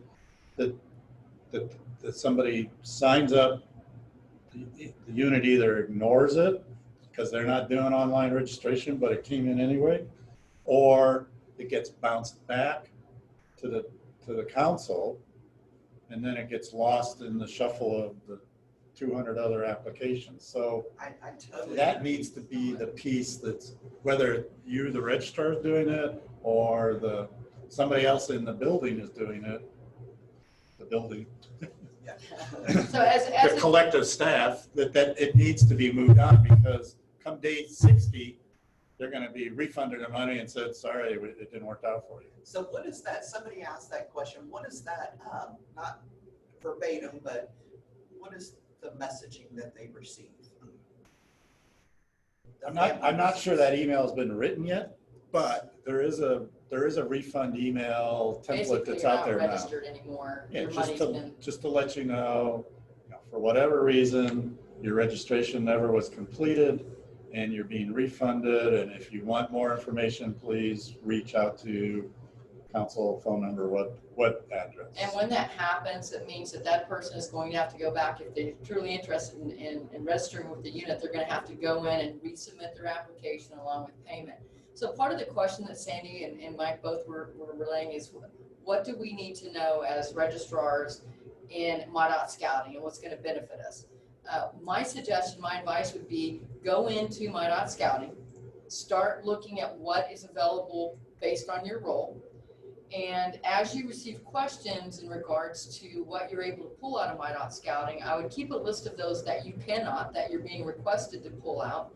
And it may be, that may trigger for you to have a larger access or more accessible to the other features in MyDOT Scouting. In some instances, a council admin is someone that is going to have full access to MyDOT Scouting, but it may be a role that you shouldn't have or you don't have, but maybe you should have. So I think the best advice I can give all of you is to go into MyDOT Scouting, look at all the reporting that is available based on the role that you have, and go in there and run reports. And you're not going to hurt anything running reports and seeing what's available. As far as what Mike was saying on pending applications, one of the things that as a registrar, I would pull a report every Friday and see what applications are still pending out there that a unit leader has not approved. And you can sort this report by district and provide by district, or you can send the report out to all your DEs and they can sort it by district on what applications are still out there to approve. And then they in turn can reach out to the unit leader and find out why they haven't approved them yet and move on from that. But I would just go into MyDOT Scouting, see what you have, run some reports, and request for additional access if you think you need it based on your responsibilities. You're right, and this is a family's, this could be a family's first experience with scouting, and that's not very welcoming. And so somebody needs to be doing follow-up and follow-through, whether your scout executive or supervisor has assigned it to you or to the district executives. That's the most important thing, I think, on online registration. You know, especially if families say, oh, I submitted my application, they never answer those. That's not what we want people's experience to be. And there are going to be times where a unit maybe doesn't realize that that was turned on. Unit leadership changed and they don't even know to go look there, or hey, we have COVID, or I was on vacation for 2 weeks, you know. So it is the council's responsibility to work with these units to make sure they have the right people monitoring these applications and that the council is going through. I hate to say that, you know, you have to think of this as membership that's not being added to your council totals, you know, that you want. These are families we want in scouting. So Donna said it well. You got to go in there, start looking around at these tools, start getting yourself familiar, go back and say to your supervisor, hey, did you know all of this is out there that we should be doing? All of the little training videos that are available to you on this scouting.org/resources/online registration are not just for you, they're for your district volunteers and your unit volunteers when they call you with questions, and I think that's the best way you're going to learn it. Do you have any other final notes for us, or final words of wisdom for us, Mike? First of all, I appreciate what you're doing. You know, this organization changing a lot. Obviously, online registration is part of that change. With today's pandemic issues, more and more people are trying to find ways of doing what we used to do on paper electronically. With the rebuild to ScoutNet, I think that'll be complete. You know, new unit applications, all the different functions we're going to get online. But in the meantime, we still are working through those steps. Our hope with the changes in August will allow more units to feel comfortable, more councils to feel comfortable using online registration. So, and I think a lot of people over the last 3 months have asked, you know, how do we use this? That website that's on the screen, I'd encourage you to go there to answer questions. And then if that doesn't help, then obviously member care will get an answer for you. I will say that some people that have been using the system a lot and maybe are not aware of all these announcements that have been coming out to the councils are going to be a little surprised come August 4th, like I can only use a credit card, or oh, now there's a joining fee, and maybe we didn't cover this, but the other thing we were adding to online registration is the user is going to pay a processing fee, 3%. So the cost of all this credit card processing is just going to be lumped into the cost of registering online. Right. Originally, internet rechartering, from the time we started accepting payments online, we wrote that originally for the unit to absorb that fee, and we're now adding that to online registration for the user. It's a convenience. And I think a lot of users are used to that. I made a contribution to a council last week, and you know, so I'm going to give X amount, and then it was like, check the box if you'll pay the processing fee, which of course I processed. Yeah, which is what I did. Yeah. So I think a lot of people are used to that. Not everybody, but that's becoming more and more a norm in nonprofit online business. So Absolutely. and then obviously, if you got questions, please let us know, and we'll help you. That's what we're here for. Well, we really thank you for being here with us today, and I think at this point we will filter through all these questions to make sure that we've answered every one of them. We'll go back to Mike if we need some more answers. At this point, we're going to take a break, and we're going to come back at noon. Thank you, everyone. Thank you.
There you go. Now it's working.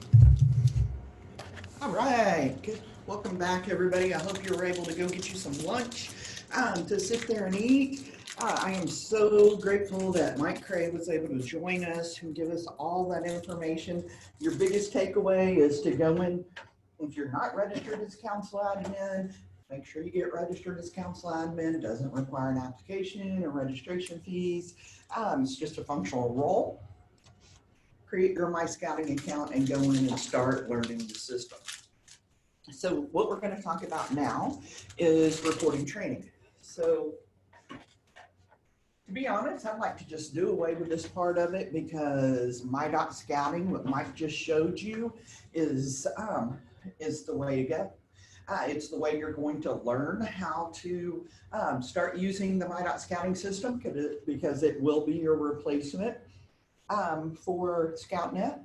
And also you should be utilizing your district training chairs and teaching your units how to go in and update training for people that have taken training in person and your council training chairmen.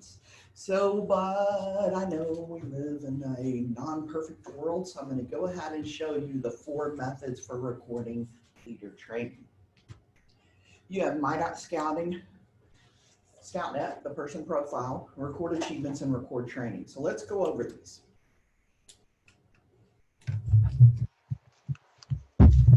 This is not advancing because it is not turned on.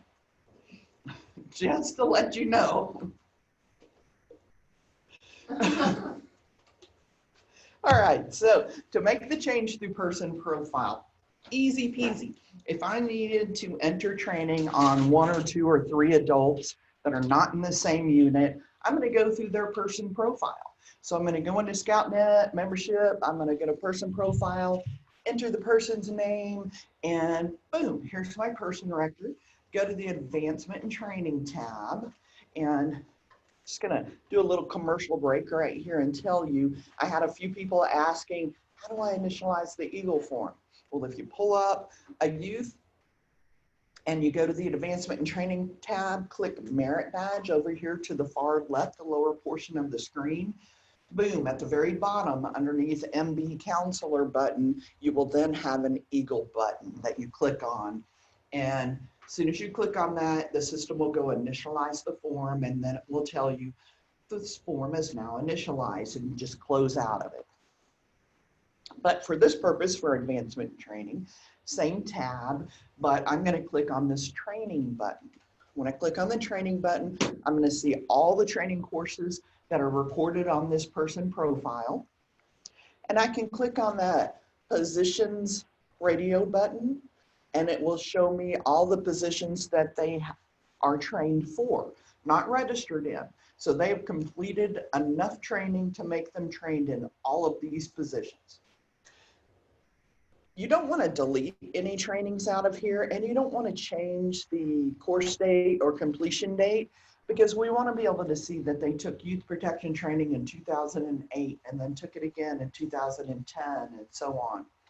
So up at the top, you'll see you have a green plus sign and a red X. So if you just click that green plus sign, you'll get an additional blank line, and this is where you enter the training. Easy peasy. Click that drop down button. If you know the code, just enter the code. If you don't know the code, click that drop down arrow next to code, and you'll be able to search and find the training course. And you have to enter a course date and completion date. Most trainings is the same date. And boom, I'm done. That will automatically update overnight in My.Scouting, and it will update immediately for anything in ScoutNet. Hey, Sandy, Yes. if there's duplicate training in the profile with the same dates, should they just go ahead and remove one of them? Or? Yes, you delete duplicates, bad data, duplicate data, absolutely just click on the code and then click the red X, and it will prompt you, are you sure you want to delete this? So easy peasy, that's the way I'm going to enter training for just a couple of people, a few people that are not in the same unit. But say I have training to enter for multiple leaders, In the same unit, I'm going to go into record achievements, and I'm going to choose the unit. And then you'll notice on the screen here, after you select the unit, I have an option where I can filter to just adults, and I'll choose adults. And then I can go in and enter training easily on multiple people. So I'm going to go down and choose the first adult I want to enter training for. And when I click on their name, then I'm going to get this same box that's going to come up that looks just like the one I was just in the person profile. At this point, same thing. It's going to show me all their trainings that are currently in their person profile. I can click the green plus sign to get a blank line and enter additional training. At this point, I can click OK, and it'll bring me back to this list of adults. Or up at the top, you'll notice next to the person's name, I can click the next or previous button. If I click next, it's just going to keep bringing me. I can keep doing next till I get to the next person that I need to enter training for. Again, really quick, really fast, easy way to enter training on a couple of adults or a lot of adults that are all in the same unit. Again, that updates ScoutNet immediately and it updates My.Scouting overnight. There is a way for you to do mass training in record training in ScoutNet. Again, I'm going to reiterate that I think the best way for you to do your mass training would be through My.Scouting. If you're not comfortable with that yet, then you can use this record training feature. And this is how, say, for example, we just had a in-person youth protection training, and I have a whole list of 50 people that attended, and I happen to have their ID numbers. That makes it even better. I'm going to go into this record training. At the top of the screen, I have the option to narrow it down to one district. At the top right corner where it says batch date, what that means is that's the training date. That's the date you're going to enter, the date that the training was held. I have some options here in the middle. If it was Scoutmaster training for one specific district, I can choose that district. Program, I choose Scouts BSA, and then the position, I would choose Scoutmaster. And then the system's going to show me everybody that's currently registered as a Scoutmaster in that district. Or if I just have a straight list that I'm working off of, which is what you're going to have most of the time, don't even fill out the top part of the form except for batch date. You need to put the training date. And then down in the middle portion of the screen, if you have their ID number, great. This is the one and only place where you can type the ID number, press tab, and boom, it'll bring up the person record. Or you have that search screen, that little find binocular button there. I can click and find, search for the individual, find them, select them. And then when you've pulled everybody into the screen, you're going to have a column for youth protection training. If I just go down and put a check mark on everybody for youth protection training, then at the bottom of the screen, I say post, then boom, it's going to put youth protection training on every one of these person profiles without me having to go into each profile to enter the training. I could also do this if I held a Scoutmaster training where it's multiple courses that they're taking. I can pull in all my Scoutmasters here. And what it'll do when you choose the position Scoutmaster, it will show you, hey, these are the courses that are required to make them fully trained as a Scoutmaster. So if I know that we've taught them everything at this training course, I can click Mark All, and it'll put all the check marks in there for me. I click Post, then it'll record the multiple training courses that are required for Scoutmaster, all in one fell swoop into the person profile. Do we have any questions? So if they see training without dates on there, should they delete them or should they look in the file to see if the training is listed, enter it before they delete it out? So when you see trainings without a date, and what they're talking about is in the person profile, if you see trainings without a date, what that means is that was a local training. So years ago, when we first started ScoutNet, we gave councils the ability to add in some of their local council trainings that they could record through the system. then it just didn't work well because it was hard to, so there was a Michigan Crossroads training, I'm just using that as an example, then it was showing up for every council. And so they never were able to segregate that out. So just your council saw your council trainings. And so they did away with that feature.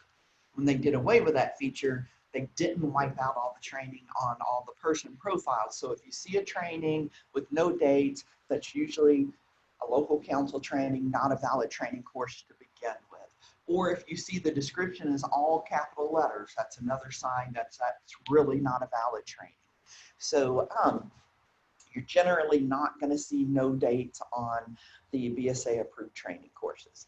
But if you did, of course, if you know the correct dates, go ahead and enter them. Otherwise, you might as well just delete it out because it's not going to update any records if there is not a course date or completion date. So another question, some of the trainings on the list are no longer valid or used. Will they be getting rid of those? It's ScoutNet. Probably will be listed in ScoutNet until ScoutNet goes away. That is probably true. And the reason why is we have training courses. So today, once you train as a Scoutmaster, you're forever considered a trained Scoutmaster. So, but our courses changed. So training that you took in 1979 was a different course code than training that is taken today to be a trained Scoutmaster. So if we were to just wipe away all those discontinued codes, you would have some adults that are currently showing as a trained Scoutmaster that boom, suddenly they're not a trained Scoutmaster anymore. So I don't know what the answer is to that, but it's because of historical codes and the fact that in today's world, once you trained as a Scoutmaster or Cub Master, you're forever trained. If the BSA made a decision that said that you must retake training every 2 years or every 4 years, boom, that'll be easy. We get rid of all that old stuff and then we would just start fresh, but it'll be a while before we get there.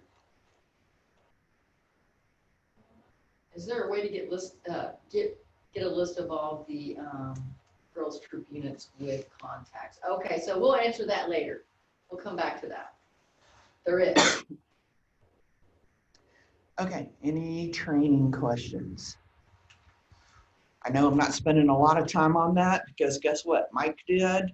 There's all those training videos that are available in scouting.org. Start using my.scouting. Start getting your units and your training committees using my.scouting.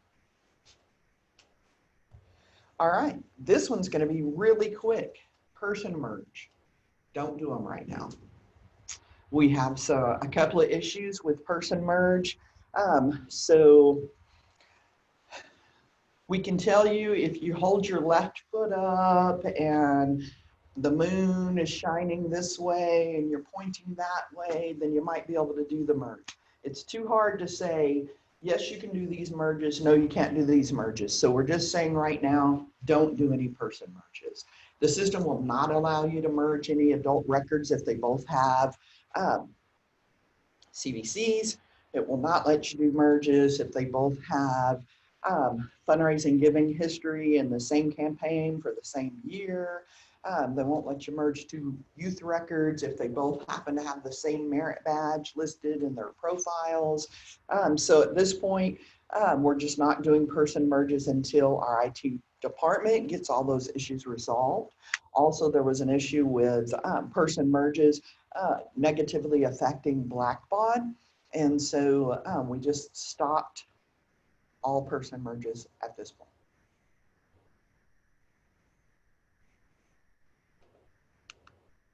Okay, so moving right along, we're going to go to ScoutNet PAS reports.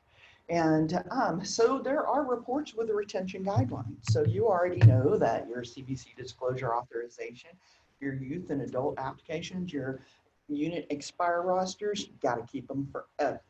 So there are also other retention schedules that you need to pay close attention to. Unit charter renewal, that's 3 years. So you're keeping them in your current file for 3 years. At the end of 4 years, as long as you have all your applications, boom, you just get rid of the charter renewal roster and all that paperwork. District totals report, you must keep for 10 years. It's just the summary page you have to keep for 10 years. So if you wanted to tear them apart and get rid of everything else after 2 to 3 years, but you do have a retention schedule on DTR and your objectives progress report, your advancement reports, and your EFT. So some councils say, oh, we don't do the reports anymore because I can go back and print them anytime I want. So let me tell you, if you need to at least be generating these reports. Generate them, save them to a shared drive that's backed up regularly. Because if your council merges or if you redistrict, you will never be able to get that report ever again. And you might say, we just redistrict. We're not going to do that for several years. You'll be surprised. You get a new scout executive and the first thing I want to do is redistrict. And then they say, hey, I need the DTR from 2 years ago. You can't get it. You will get a jumbled mess and your units will never line up on the DTR or OPR and your totals will never match. So you need to continue, if you don't want to print them. I know some of you, like me, I still love paper, have a binder for here's my 2020 DTRs, here's my 2020 OPRs. So at any time somebody can come into your office, grab that big binder and look at the DTR. If you want to do that, keep doing that. But at month end, you need to at least generate them, save them on a shared drive that, and this isn't one that has to be password protected. So, you don't have to run a report for every single DE or DFS or scout executive. You can just say, okay, month end reports are now in the shared drive and anybody can go in and look at them. So your EFT transmittal is a report that should be generated daily. Doesn't mean you as the registrar has to do it, but it does have a retention schedule. See here, 3 years. Most accounting reports are 3 to 7 years. So if your bookkeeper is generating this report daily, then you don't need to, but it's something that should be done at the end of every day or the first thing you do every day for the previous day. Your EFT transmittal shows here is all the registrations that have been posted for this specific day. And here's how much money that accounts for. And boom, here in the top upper portion of the screen, you'll see is the date that National is going to pull this money out of your council's bank account. So this is why it's vitally important that your bookkeeper has this every day, whether you're generating it and emailing it to them, or you're taking it to them, or you're saving it on a shared drive that you get, that the bookkeeper knows that you just automatically save it there every day into that shared drive. It is something that's vitally important. Bookkeeper needs to reconcile. At really busy times of the year, bookkeeper might need to call the bank and say, hey, just to let you know, we have an $86,000 EFT that's coming out in the next 3 days. This is just what's been posted by your council in ScoutNet.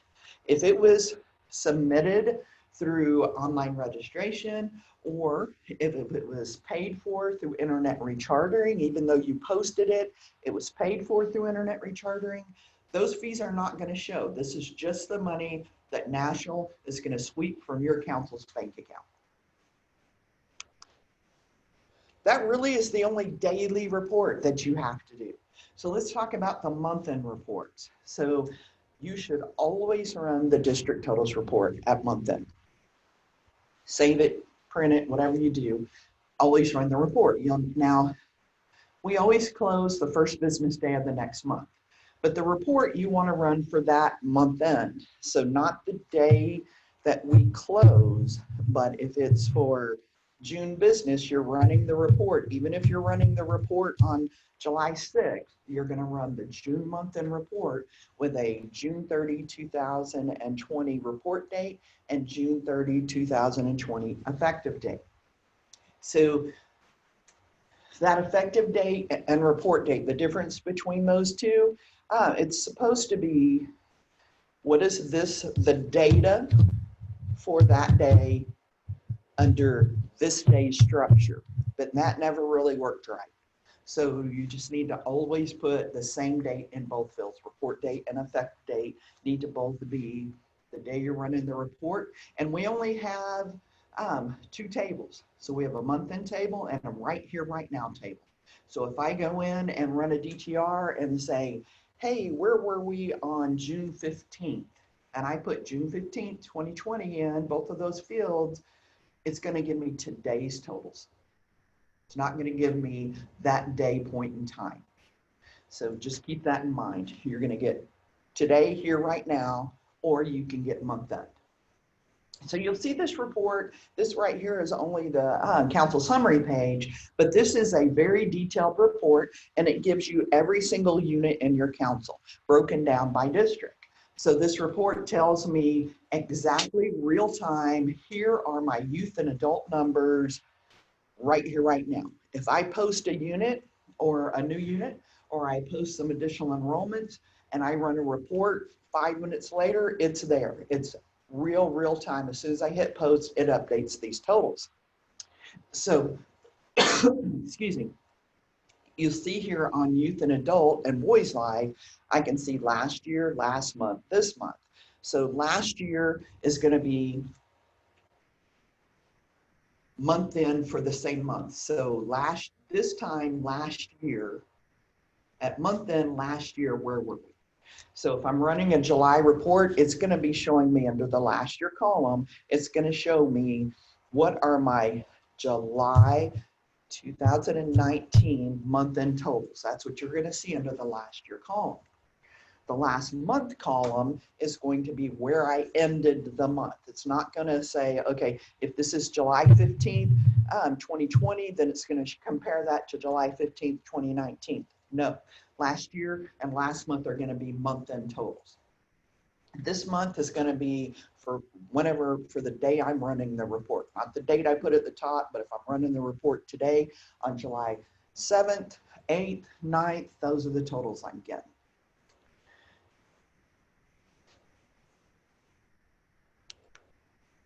On my objectives progress report, this is a goal-oriented report. It is a more statistical than it is actual. DTR is, hey, Pack 10, where were they last year, last month, this month? This one is only council total and district total. It does not give you unit by unit.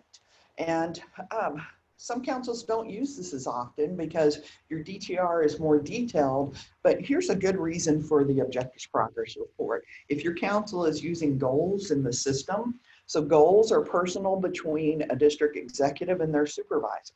So they say, hey, I want to get Rockstar next year. Okay, well, to get Rockstar, that means you're going to have 20 new units and 1,000 new kids. And so they're going to go in and enter their goals. The DE can go in and enter them in ScoutNet under membership. There's enter goals. They can enter what their goals are based on their conversation with their supervisor. And then whenever they run the report and look at it, they can see how close they are to the goal. So they can see, hey, this is where I was last year end, and this is where I was this same month last year. Here's what I have right now.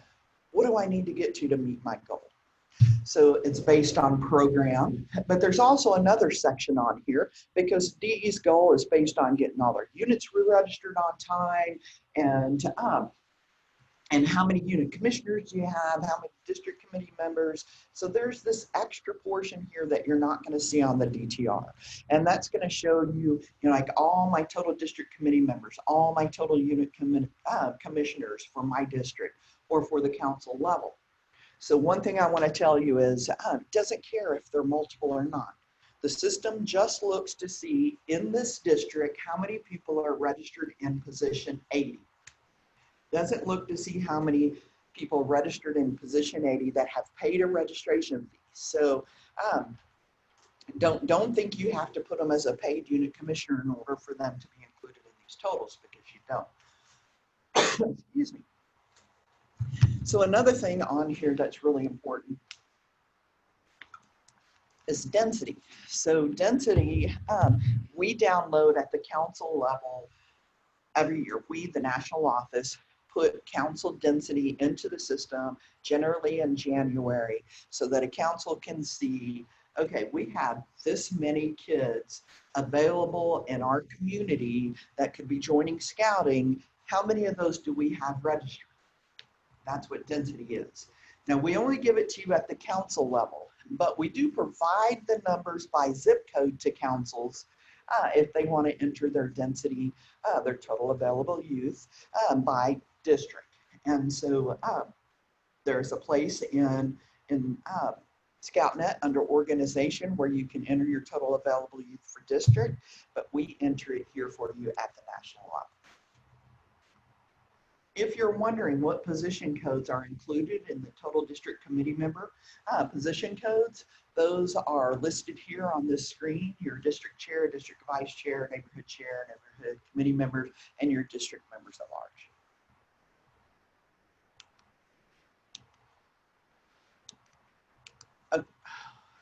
Pressing that too hard. Okay, the unit group status report. This report does not have a retention, but it is one that I recommend that you do at month end. So this report, even though the charter papers received, charter papers in the office, even though that portion really doesn't work that much anymore, where you see this next section where it says total papers in progress, that will show you as a registrar, here's all the units that are on hold. These are all the renewals on hold, unposted. There's also a section in here for total posted charter papers. That section is what renewals did you post this month? It does clear out at the end of the month because if you kept them in there, the report would be too long because by the end of the year, you're gonna have hundreds and hundreds of units posted. New units posted year to date. So I know every one of you get a question at some point, hey, I need a list of all of our new units for last year. So if you do this unit group status report every single month and you run this in December before we close December business, you'll have that report. You'll have that to give a list to your scout executive of here's all the new units we had last year. This report does zero out at the end of the year. So when we close December business, it zeroes out. So if you wait till January to run the report, it's going to be wiped out and cleared out. But it also shows you here are my units that are due to lapse from January, February, March, April, so on, based on when you're running the report. So this is important because these units, if you don't get them back, they're about to drop out of your membership totals. So that report's available to you if you would like to use it. It's no retention. You don't have to print it, but it is a report that I would recommend that you generate for month end. So the monthly membership status report, if your council uses this, great. It's a report more for upper management. So it's a statistical report that shows management. Here's where we are percentage wise compared to last year. You know, what's our percent of gains and losses in regards to youth and units and adults, and very, very high level management report. It's not one that has a retention schedule either. So it's one that you might just show to your management and say, hey, is this a report that you want every month? Chances are if they haven't asked you for it, they're getting the numbers themselves out of my PSA. Okay, so the district advancement report is very much like the district totals report. So the district advancement report will show me district by district, all of my units and all the advancements that have been earned year to date for those units. So there's two columns, month to date, year to date. So whether it is entered through internet advancements or entered by you at the council, both of those will update this advancement report. So month to date column is not what was entered or submitted that month. It's actually looking for earned that month. So chances are that's going to be zero most of the time because most advancements don't get entered until maybe the next month or a few months later. So it's the year to date column that you're really looking for advancements earned year to date. There is a retention schedule for this. There is a retention for this report. So this is one that you need to definitely be generating at month end every month. So the unit roster report, this is your expire roster. So there's not when we talk about the expire roster, there's not a separate expire roster report. It's the same thing as the unit roster report, but you must generate it for every unit. It's got a forever retention. So this shows us, where the unit ended. And on this date, when this unit expired, here are all the active leaders and members that were in this unit. So this report, again, from this point forward, if you're still printing it, from this point forward, I challenge you, don't print this ever again. Now you do need to generate them before we close the year. If all your units expire December 31st and you're pre-posting units, you've got to generate this before we close December business, because once you go in to generate this afterwards, it's going to pick up the new unit that just became effective. So before we close December business, you're going to go in, and I would do it, if you're a little bitty council, I would do it by program. If you're a big council, I would do it by district, by program. So I would say, I would generate all my expire rosters for District 1 for PACs, District 1 for troops, District 1 for crews, District 1 for post, and so on, if ships, if you happen to have any ships. And then just save them. You print them to PDF. So when you generate it and you go to print it, you'll have an option to choose print to PDF. And then when you save it to PDF, save it on a shared drive. But remember, this is one that you also need to back up on a CD, DVD, external drive, and it needs to be stored somewhere and kept, because this is a forever retention.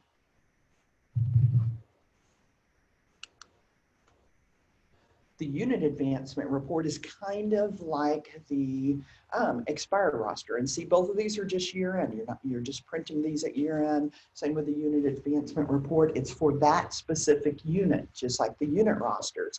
And there is a retention schedule. It's only 1 year for PACs, but it's 7 years for troops. And the reason for that, of course, you probably already know, is because there could be youth working towards Eagle for up to 7 years. And if a unit needs to do any research, or you need to do any research on their advancements, you need to have that for up to 7 years. So this report is going to show for each unit all the advancements that were earned in that unit. So even kids that have now, if you're running it for a PAC and they have now transferred to the troop, if they had any advancements earned in the PAC, they're going to print on this roster. And then they'll probably print on the troop advancement report also if they've earned any advancements in the troop. Same thing here. I would not print these anymore. I would be saving them, printing them to PDF, and saving them on a shared drive and on an external drive. So we talked yesterday about how to renew all of these non-unit registrants. Well, after you get them renewed, the first thing somebody's going to say is, hey, give me a list of all my merit badge counselors. Give me a list of all of my district committee members, my unit commissioners. Well, the companion roster for that, or we have a unit roster for a PAC or a troop or crew, is the non-unit member. Oh, that's not the right report. Sorry. We'll get to that one in a minute. This is the non-renewed member report. I'm sorry. Non-renewed member report is a great recruiting tool.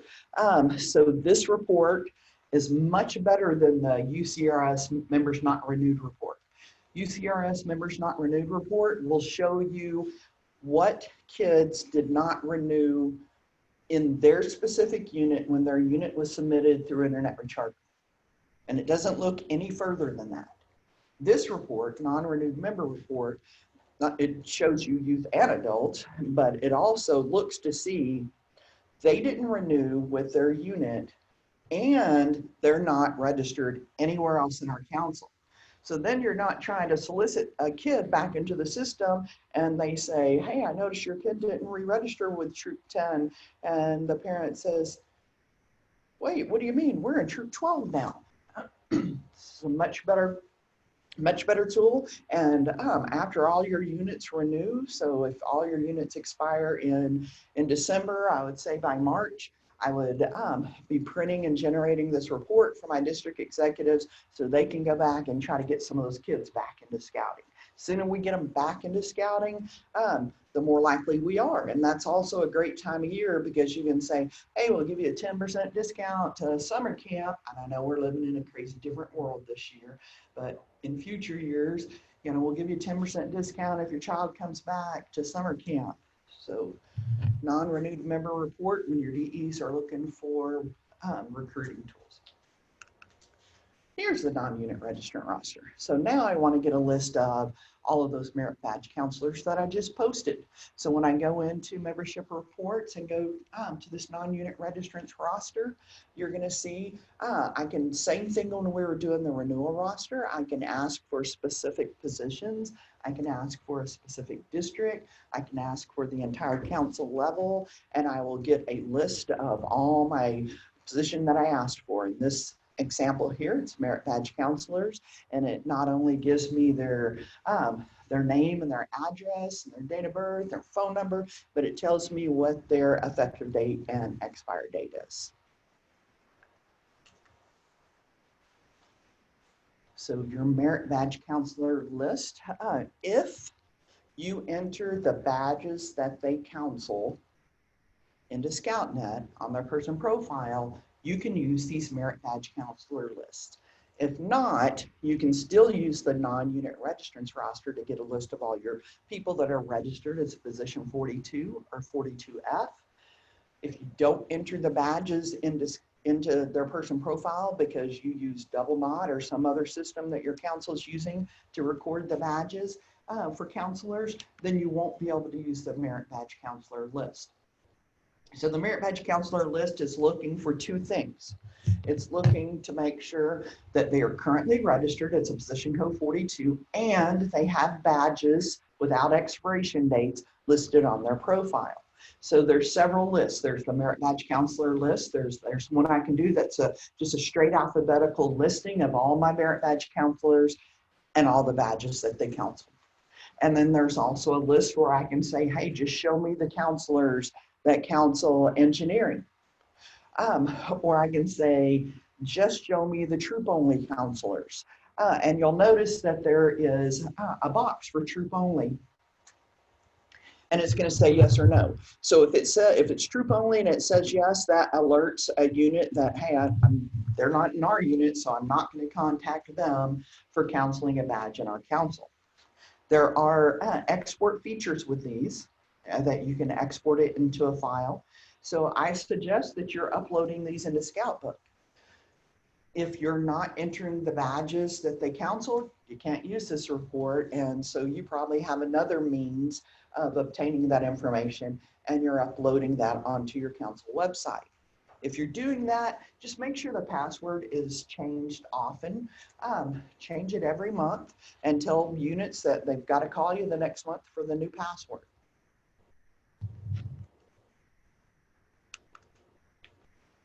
Chartered organization list. So have you ever had the question, hey, I need a list of all of our units chartered by the United Methodist Church? So chartered organization list, all of these are found in membership reports.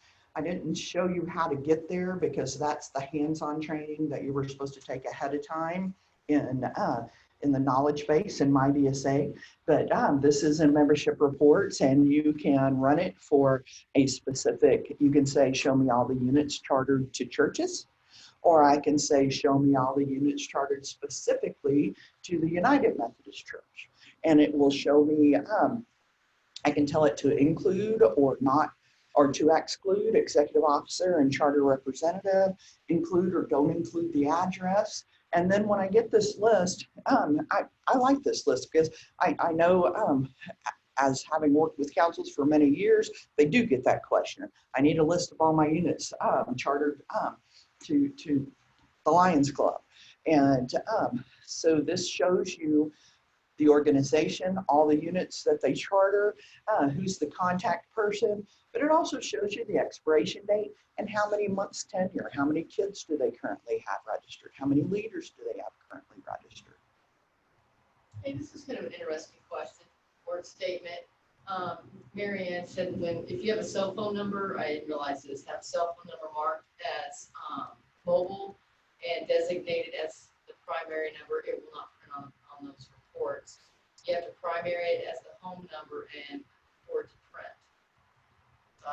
I haven't had that issue, so I'm gonna have to look into that, because I've run non-units for a while, and I've had cell phone numbers as primary and haven't noticed that, so I'll definitely take a look at it. Yeah, I have not seen that either. So if you want to shoot, we'll go ahead and look at it from this chat here. But whatever number you have marked as primary should be what appears here. Okay, here's that unit special interest type report where we said how important it was to mark if you have soccer and scouting, soccer through scouting units, or you have your council paid membership, your scout reach units, just units with disabilities, or 51% or more of all the youth in the unit are disabled. This is where, if you code them correctly, you're going to be able to get the list. So the special interest code list, you choose what. Here's in this sample, we've chosen Scout Reach. You choose what special interest code you want, and it'll come up and list all the units for you and how many paid adults and paid youth. It's a really good way of keeping track of your council paid units. Okay, units due to recharter. I know I had the question yesterday. Hey, how do we know what units haven't rechartered yet? Units due to recharter, and this updates. So once a unit does recharter, once you post it, it'll drop off of this report. So it will give you all the units that are due to recharter that have not been posted, that have not rechartered yet. They might have submitted, so they might be sitting there on hold, but they have not been posted into the ScoutNet system. And it will tell you how many members and leaders there are. So your DEs usually want this quite frequently during recharter time, so they know whose bell they need to ring. All right, as a registrar, you should have the role in ScoutNet PAS of unre-registered unit report. And if you have that role at month-end close, any units that drop, you're going to get this report in your print repository, and it will be completed and filled out for you. Some councils don't use this report anymore.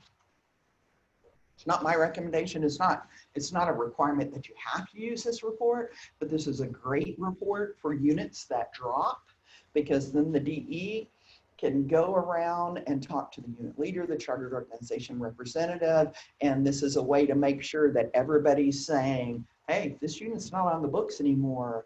What do we need to do to get it going again? If the unit says we're not going to get going again, then everybody signs it that this is now a drop defunct unit.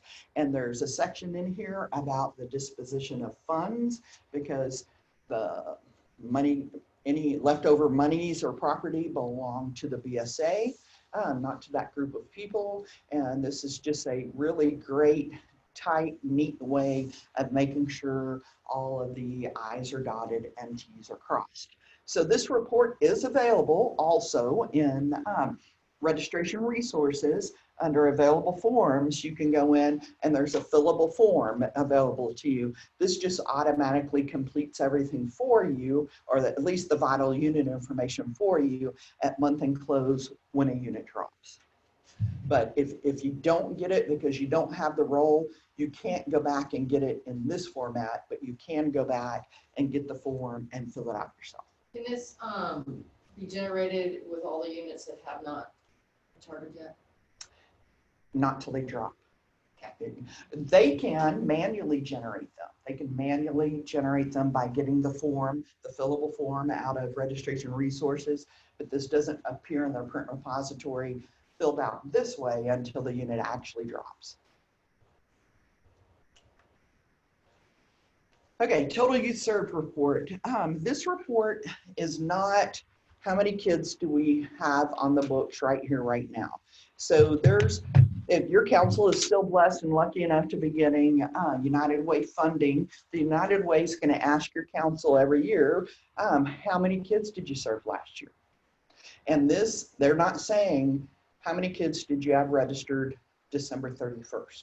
They're saying throughout the whole entire year, how many youth did your organization serve? This number is always going to be higher than your December 31st DTR, because that is point in time.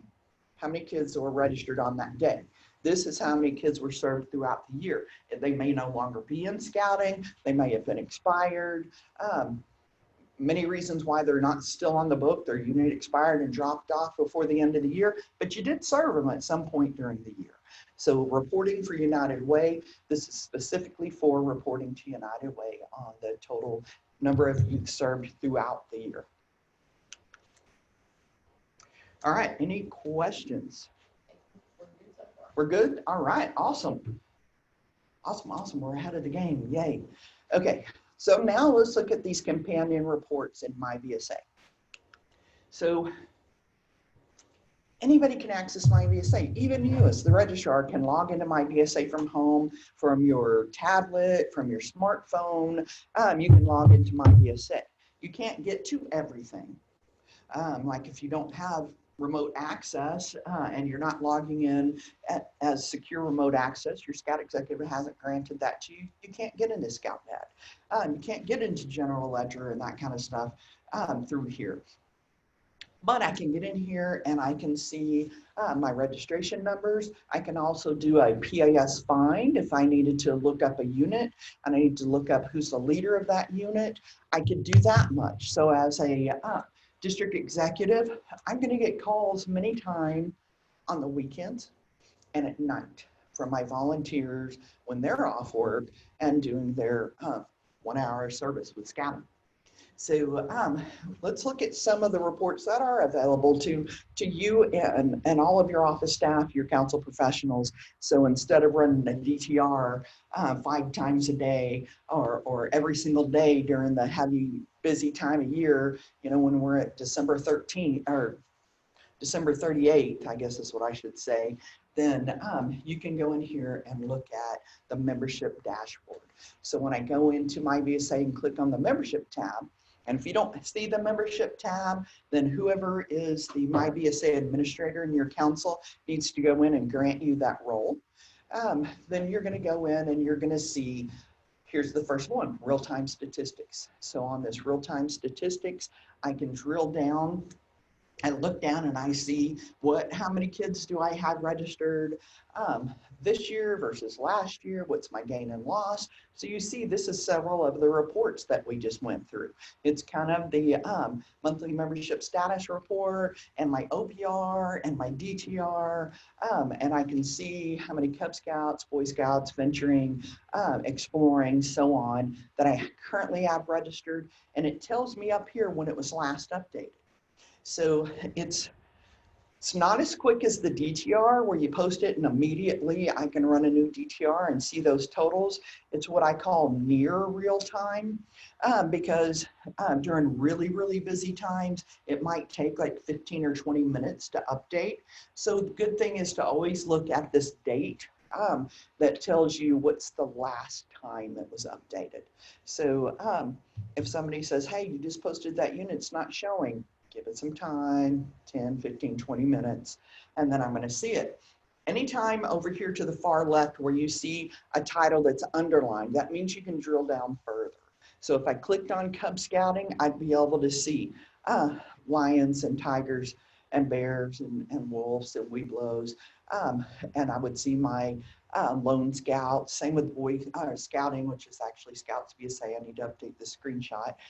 You would see lone scouts and also all of your troops. Venturing, you're going to see your ships and your crews. Learning for Life, you're going to see your in-school groups and also exploring. There's another report right below that, our dashboard, I should say, that's called the membership dashboard. So this one is very much like the district totals report, where this one, real-time membership statistics, are just that. They're very high level. Even though I can drill down to program, I can't drill down to the actual units. I can drill down by district and by program. This one here, I can actually drill down and see every unit in a district. So I look at this report, and this is what we're moving toward. Right now in ScoutNet, we have a plethora of reports. We need fewer reports with more slicing and dicing abilities. And that's what you do see here on the membership dashboard. So over to the far right, you can't see it. There's a button over there that says reporting info or display. It says display, that's what it says. So then I get this screen that comes up with them, and I can choose what is it that I want to see on this report. I can customize this report, this dashboard to however I want to see it. These are printable, so I can customize a specific report, and I can choose it to be my permanent view or just my view for just this one report. And then I get to choose how I want to see it. So I'm going to choose what bits of data do I want, and then I choose what order I want to see it in. So this is the default view here, where you're going to see your actual membership, your last year membership, percent gain and loss, your actual units, last year units, percent youth retained, dropped units, less SR. That's just the standard view. So know that you can customize to what makes sense to you. And every DE can have their own customization. This customization is strictly for your login. So you'll notice this first column right now is highlighted in yellow. So if I went over and I clicked on actual units, that column would have become yellow.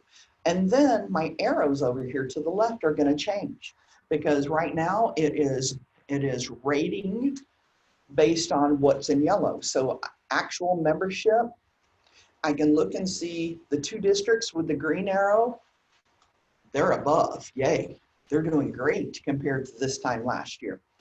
The third one, running waters, they're a little above, but they could do a little better. All the ones in red are the ones that membership is below where they were this time last year. If I wanted to do the same thing for units and I click on the unit, actual units, it's going to change my arrows. If I click on those districts, if I click on one of those districts, then I'm going to see all of the units in that district. So if you're a council that has service areas, then what I'm going to see is I'm going to first see the council in the service areas, and I'm going to click on a service area. Then it's going to list all my districts. Then I have to click on the district to see the units in that district.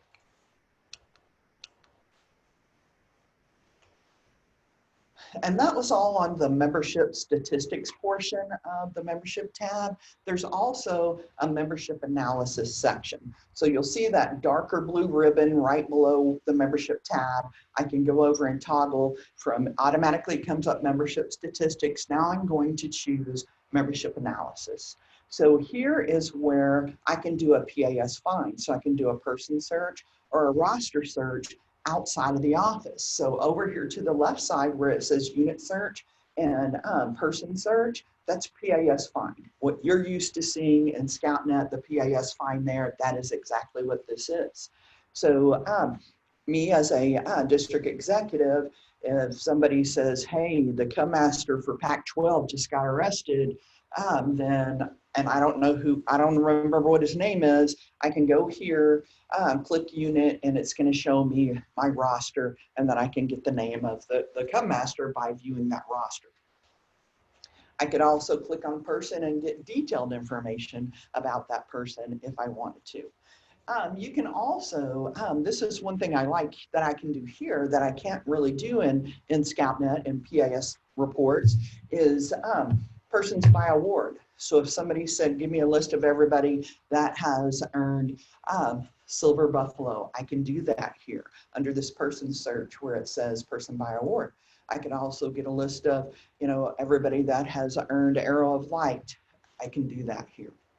So also, there's an option for person by occupation. If they say, oh my gosh, we have this big plumbing problem at camp, I need a list of all the parents we have that are plumbers or all the leaders we have that are plumbers, I can get that here, person by occupation. And it'll give me the option to include parent or just registered leaders. You'll also remember this is where we went yesterday over to the right side where our criminal background check aging totals are. So if you're still using membership reports to do your CBC reports, I would ditch that and start using this dashboard, especially if you have 2 screens and I'm going to put First Advantage up on one, have this up on the other. I don't have to print anything. I can do it all right here, right now. couple of other reports that I want to point out to you over here to the left side would be underneath this membership analysis section, and that would be youth retention, and also Weebo Scouts eligible this month for Boy Scouts or Scouts BSA. So Weebo Scouts eligible for Boy Scouts, which maybe it's been renamed, not sure there, probably should be renamed to Scouts BSA, but this is another great recruiting tool. So this tells me who are all the Weeblos that have not crossed over. And so the system knows that, hey, they're no longer registered in PAC-10 and they're not registered anywhere in our council. So if I looked at this, I'd say there's 584 scouts that I want to get back into scouting. So when I click on one of the districts, I can actually see a list of those people. So when it's a call list and it's exportable. You'll notice up closer to the top of this, you're going to see two things, a printer icon and an Excel spreadsheet with the green X. So that tells me I can either export this to Excel and email it to somebody, or I can click the print button and print this list. So it's a call list, so it tells me who's the kid, what unit were they in, what's their address, what's their phone number, and what's their age and grade. And that age and grade is important because when I'm looking at this list and I see 5th grade, those are kids that just recently did not cross over. When I see 6th grade, those are kids that have been out of the system for a year, and I'm going to have less chance getting them back in. But the quicker we know, the quicker we get kids back in, the more likely we're going to get them back involved in scouting. So great recruiting tool here. And if a kid, this only updates once a month though. So if DE uses this and goes out and recruits some of these kids and they get posted, they'll continue to print on this report until month end close. Then the next month they'll drop off once they have a current registration. And on the percent youth retained, the one thing I like about this, and it could be that you have district executives that are asking you, or director of field services that are asking you for retention figures. They can go in and look at them themselves, show them where they are in my BSA, and it breaks it down by district. But I get to see every single unit. So this would be really important to me as a DE, because I'm going to look at this and I'm going to see my units that have great retention. Hey, they got it going on. And maybe I'll have them mentor some of these other units that have really bad retention. Or, hey, I got to go talk to these unit commissioners. I might find some commonality. Hey, these units that are not doing well all have the same commissioner. There's a problem. We've got to resolve that problem. So in a modicum of common sense, if you had a very small PAC and now it says that, you had 8 kids and you only retained 1, well, maybe that's because 7 of them just moved up to the troop. But it's a great tool to be able to see retention 55%. Got to work on that. Retention 99%. Awesome. They've got it going on. So there's the new youth dashboard, and it only works August to December. So I know, maybe not this year, but definitely next year, and in previous years, future years, when it is school night or end of the year, somebody's constantly coming to you as a registrar. How many have we gotten in? How many have we posted? Well, this you can see quickly. It updates very quickly. Again, it has the time at the top to tell you the last time it updated, but I can look at this and see, I can look at my council and I can say, okay, it's September and awesome, we've had 608 new youth posted. And this time last year, we had 837, so we got to get to work in. But remember, it's only August to December.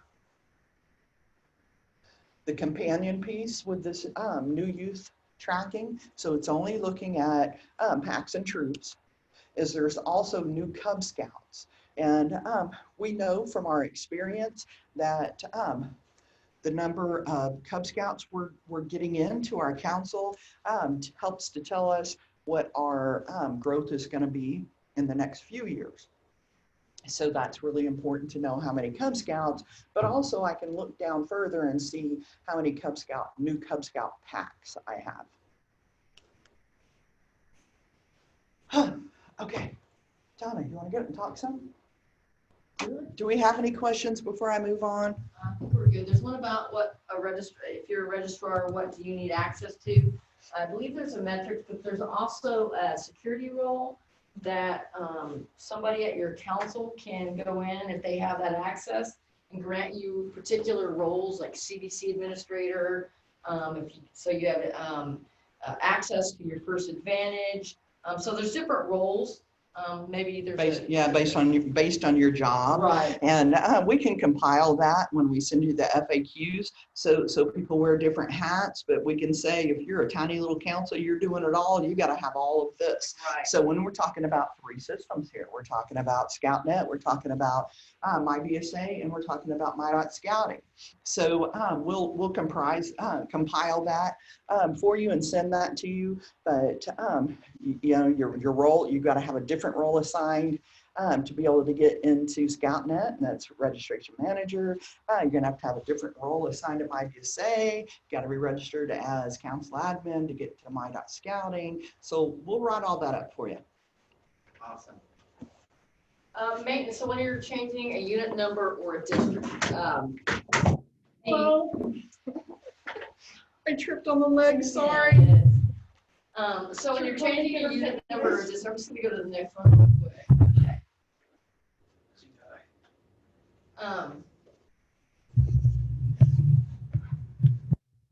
When you're changing the unit number, you can change this unit number by actually typing over the unit number that's in there. That's how you would change it.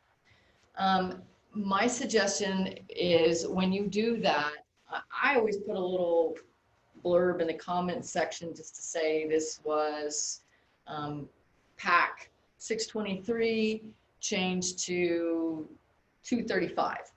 Just so that you know that at some point in time that pack was a different unit number after you changed it. So just for your own historical purposes.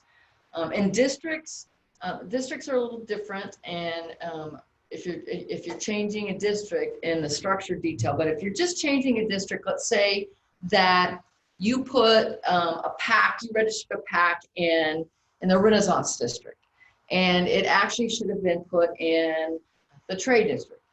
So what you're going to do is you're going to pull up this unit, and you're going to click on the redistrict unit button there. You'll see to the right of the district.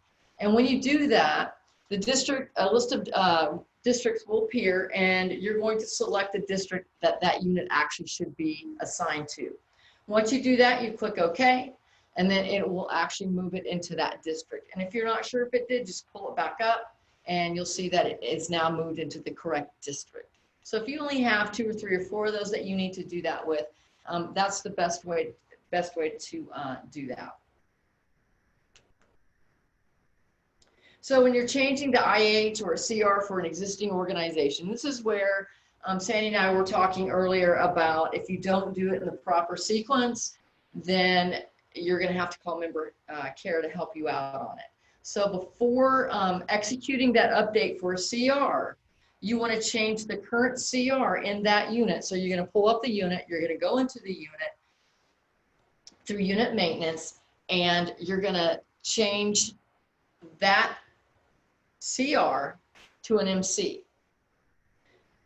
Then you're going to go from the organizations, and you're going to click on the relationship tab, which you'll see down at the bottom here, organization, relationship, and then the persons button. And I would actually pull this up as you are, this particular slide, if you've never done an IH or a CR change, is I would use this slide as your first attempt to do it and follow line by line exactly what it says. And then once you do that a couple of times, it'll become second nature to you guys in regards to getting this changed.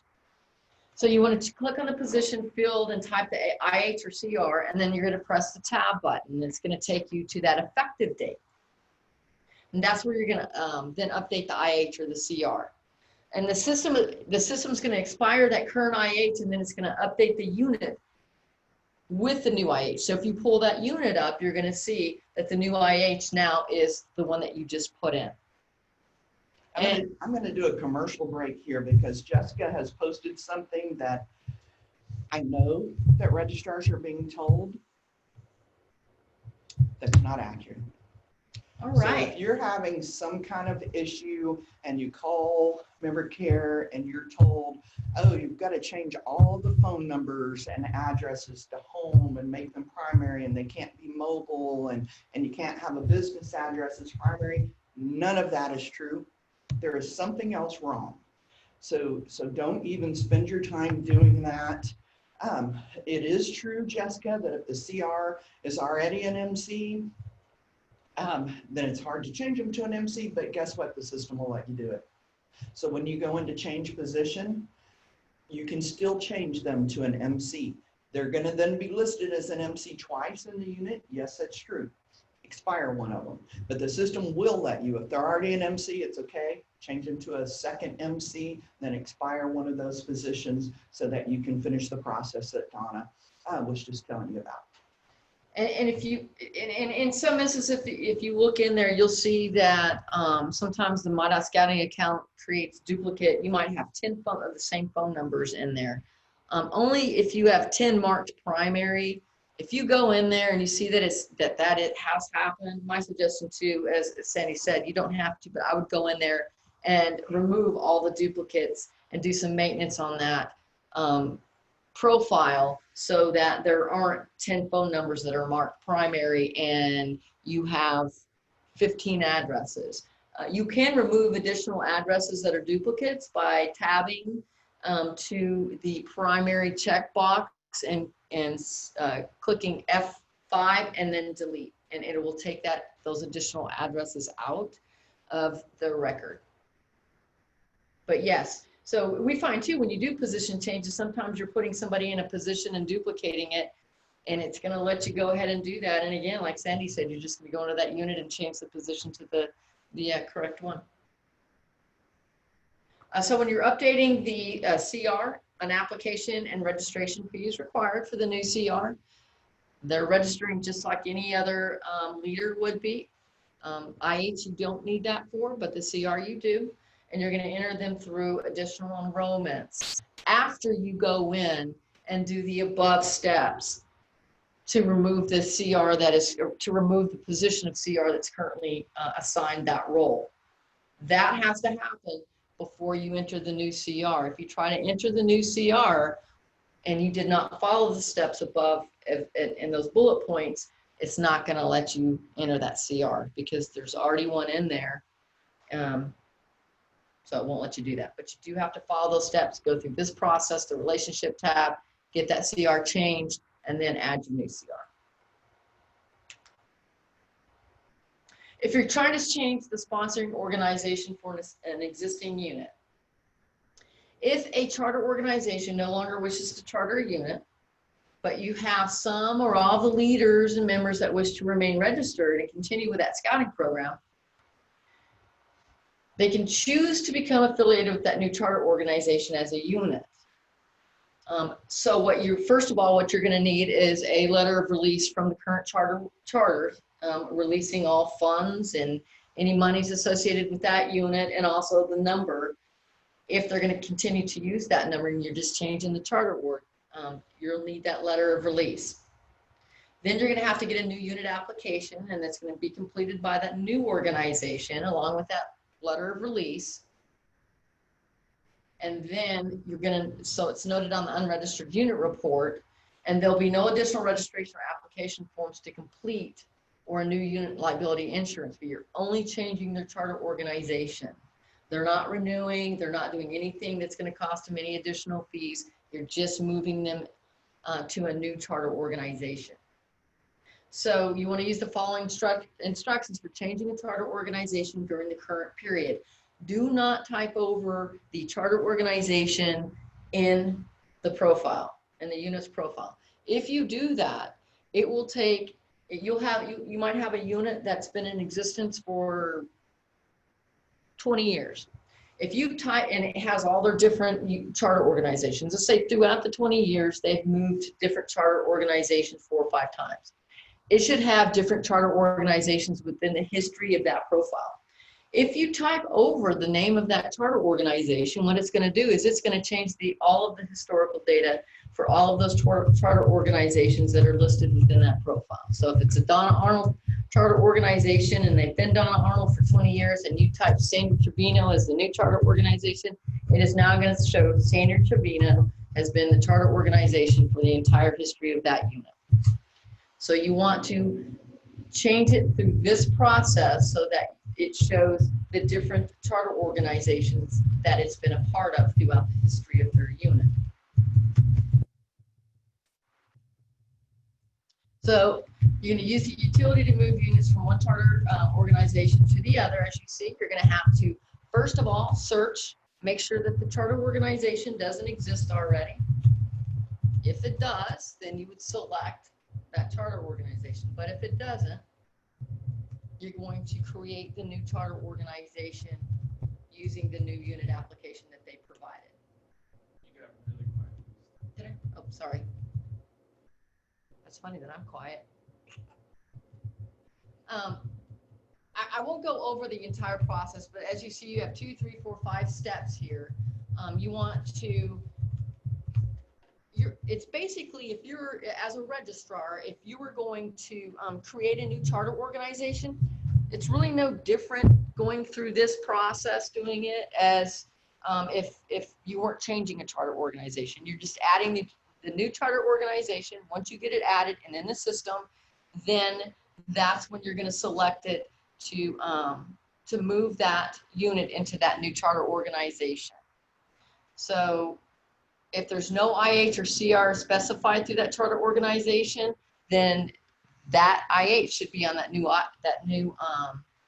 the new charter organization, new unit application. So that's when you're going to add that new IH, new CR under that charter organization, and you're going to click submit.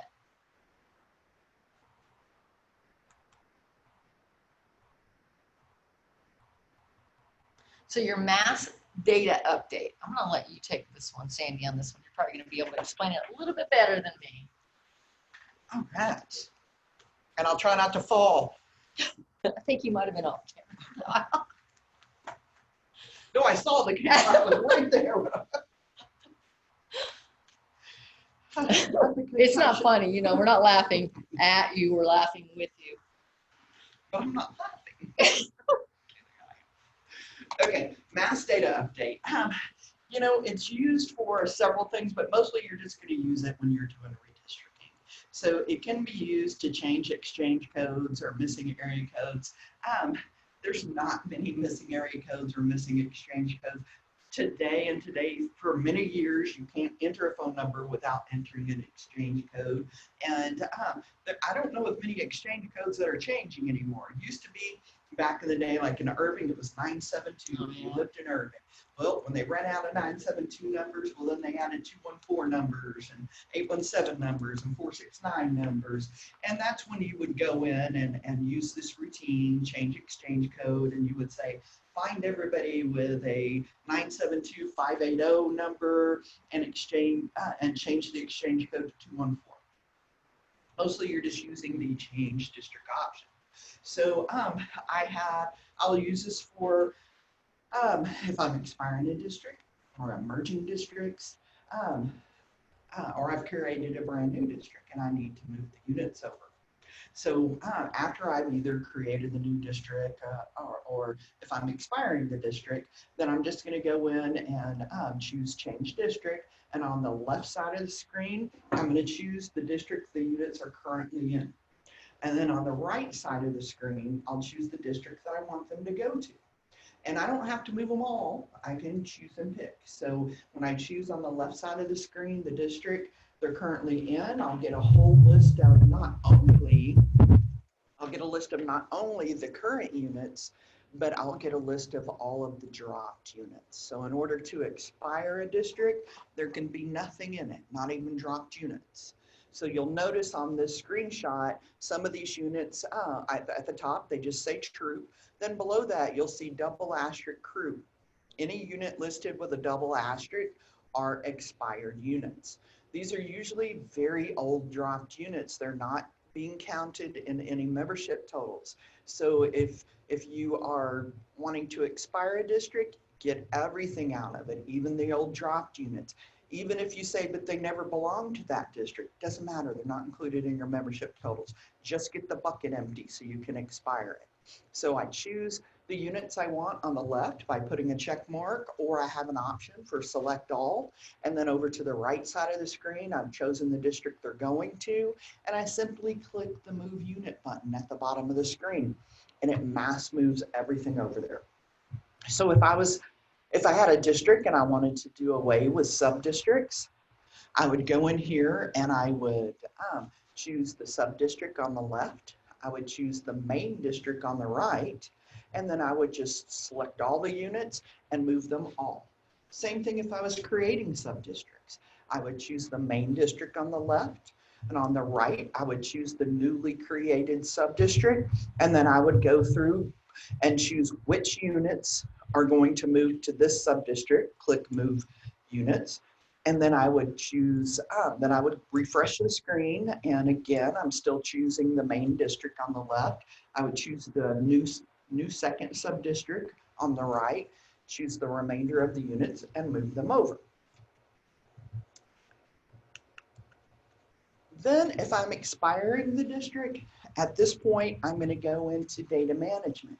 This is where if you're a registrar and you are also in charge of creating districts, merging districts, you're also going to have the role of PAS system administrator in order to get to system administration data management. This is also where you go to delete a membership batch. So you need that PAS system administrator. You'll go into system administration data management. You'll see the very first tab is delete membership batch. So if you had a unit that was been on hold, it was defective, find out the unit's dropped, it's not going to register, get that batch number and put it in here, delete the batch out of your system. What you're going to use mostly in here are create VSA structure, delete VSA structure, move non-unit registrants, and even these you're not going to use very often. But it's also where Donna just showed you how to change the chartered organization on a unit. This is where you go for change chartered organization. So in this situation here, if I was expiring the district, I have already gone into mass data update and I've moved all the units from one district to another. And then I've gone in here and I've chosen move non-unit registrants. So see, here's all my options in here. And if you don't see them all, you click on at the very end, you have a little arrow, click on that arrow, it'll come up with a big pick list of different tab options. I'm gonna go to move non-unit registrants, and I'm gonna use this routine to move all my current non-unit registrants to another district, and also to move all of my dropped ones. So you're going to get an error if you try to expire a district and it'll say non-unit registrants exist. And you'll say, we haven't used this district in 10 years. Well, they're old, you still have to move them. So go to move non-unit registrant and it's just going to ask you, move from this district to this district. What district do you want to move from? And then it's going to ask you, what district do you want to move them to? Just choose any district because they're expired. Doesn't matter where you're moving them at that point. If they are current non-unit registrants and you are expiring a district, then just move them over to the new district that these non-unit registrants are going to serve. So here's the caveat to that. You can't pick and choose with the non-unit registrants. So if you had a district 6 that's going away and half of the non-unit registrants are going to district 5 and the other half are going to district 4, then you're going to have to go in and I would mass move all of them to one of those districts. Then you have to go into person profile to move those ones that need to go to district 4. When you go into their person profile registration tab, you have the option for maintain non-unit registration. I'm going to click that to choose if they're really District 4. So that's the only thing about non-unit registrants. Can't do those hit and miss. You've got to do them all, move them all at one time. But so now I've used mass data update to move all my units. I've used move non-unit registrants to move all the non-unit registrants. Then I can choose expire BSA organization. And it's simply going to come up and say, what's the district? You choose the district, and what's the expiration date? So expiration dates are always the end of the month. So if I want this to totally go away, June 30th, even though here I am in the middle of July, don't want them on my report anymore. I'm going to put the expiration date as June 30th, 2020, and then there's an overnight process that runs. Then tomorrow, when I run my DTR, it shouldn't show on my DTR anymore. Sometimes it takes a couple of days for that to take effect in my VSA, so you don't see them there. Sometimes it's overnight, but at least by month and close, it will all refresh. So this is the same place I'm going to go if I wanted to add a district. So that example of adding sub-districts to an existing district, I would go to create VSA organization. And I'm going to choose the parent organization. The parent organization is the main district. In this example that we're using right now, I'm creating sub-districts. My parent organization is going to be the main district. So I'm going to choose District 1. That's my parent organization. Then down here at the bottom where it says Enter Structure Details, I'm going to choose the structure type. It's only going to allow me to choose sub-district because sub-district is the only child you can have to a district. So I'm going to choose sub-district, and the name of a sub-district, you should always include the district number in that number. So because on reports, they don't always print together, and you don't always view them together on reports. Or in pick lists like register and print selections. So you wouldn't just say A. So if it was sub-district A or sub-district 1 or sub-district 2, you would put the main district's number, in this example 1-1. So you'd have sub-district 1-1 and 1-2. Or you can have 1-A and 1-B. Or 1-E and 1-W if it's east and west sub-districts. But, and you can have up to 2 digits in the sub-district field. Other than, you have that's wrong. District, you can have up to 2 digits. Sub-district, you can only have 1. So if it's District 10 sub 1, it'd be 10-1. If it's District 1 sub 1, it'd be 01-1. But you could not have 01-10. You can't have 4 digits. Effective dates are always the first of the month.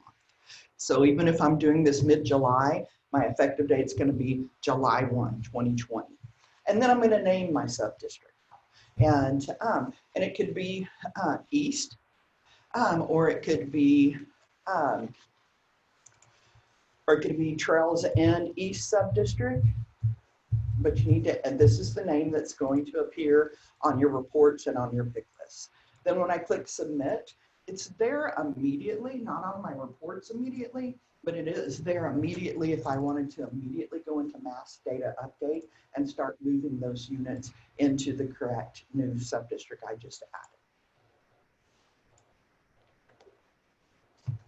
Correct. Hey, should I print a DTR before I start all this? Absolutely, absolutely. Because once you redistrict, you're never getting that DTR ever again in that format. So absolutely run a DTR ahead of time. And then you'll want to run one the next day after you've done your redistricting, because it takes an overnight process. And every once in a while, it takes 2 nights. So if during the overnight process, if the overnight process has an error or it fails, then it'll run the next night. So there's also an option here called correct council structure. So that is, maybe my council has service areas and we don't want them anymore. So then I've got to, right now, I have all my districts assigned to the correct service area, and then I have these service areas assigned to the council. So now I'm going to move all my districts to the council, and then I'm going to expire all the service areas. So service areas don't have units or non-units registered to them, only districts and sub-districts do. So in that situation where I'm wanting to get rid of service areas, I'm going to go in and I'm going to go in here to correct council structure, and I'm going to choose the district. And when it says select the parent organization, I'm going to choose the council. So right now the parent organization is the service area. So it's that simple. I'm going to choose the district, choose the council, hit submit, and it's now moved my district up underneath the council. Again, I'll see that overnight on reports. Can I unexpire a unit that I expired? A district or a unit? I'm sorry, a district. You cannot. You cannot. Or you cannot, or you should not, because nothing goes, flags get flipped. And whenever a structure is expired, all these nightly processes run and it flips all these flags. So it doesn't show on my BSA, quits showing in JTE. And if you go in and unexpire it, it doesn't go back and do all that same flag flipping. So you think you've unexpired it, but guess what? It's not included in JTE. So no, you should never unexpire. If you even can, you should never unexpire a district. So also correct council structure could be used if I want to add service areas. So I would go in and I would use create BSA organization to add all my new service areas. And then I would go to correct council structure to move my districts to the new appropriate service area. Pretty simple. If you have districts on your report that you want to get rid of, or service areas, and you haven't been able to get rid of them, chances are they have old dropped units or they have old non-unit registrants still assigned to them. So the very first thing I would do is go into mass data update, see if there's any units. If there are, move them. Then you'll be able to expire it. Also go into move non-unit registrant, move them, then you'll be able to expire. If you're still not able to, you're going to have to call member care, and they're going to have a developer look at it and resolve the issue.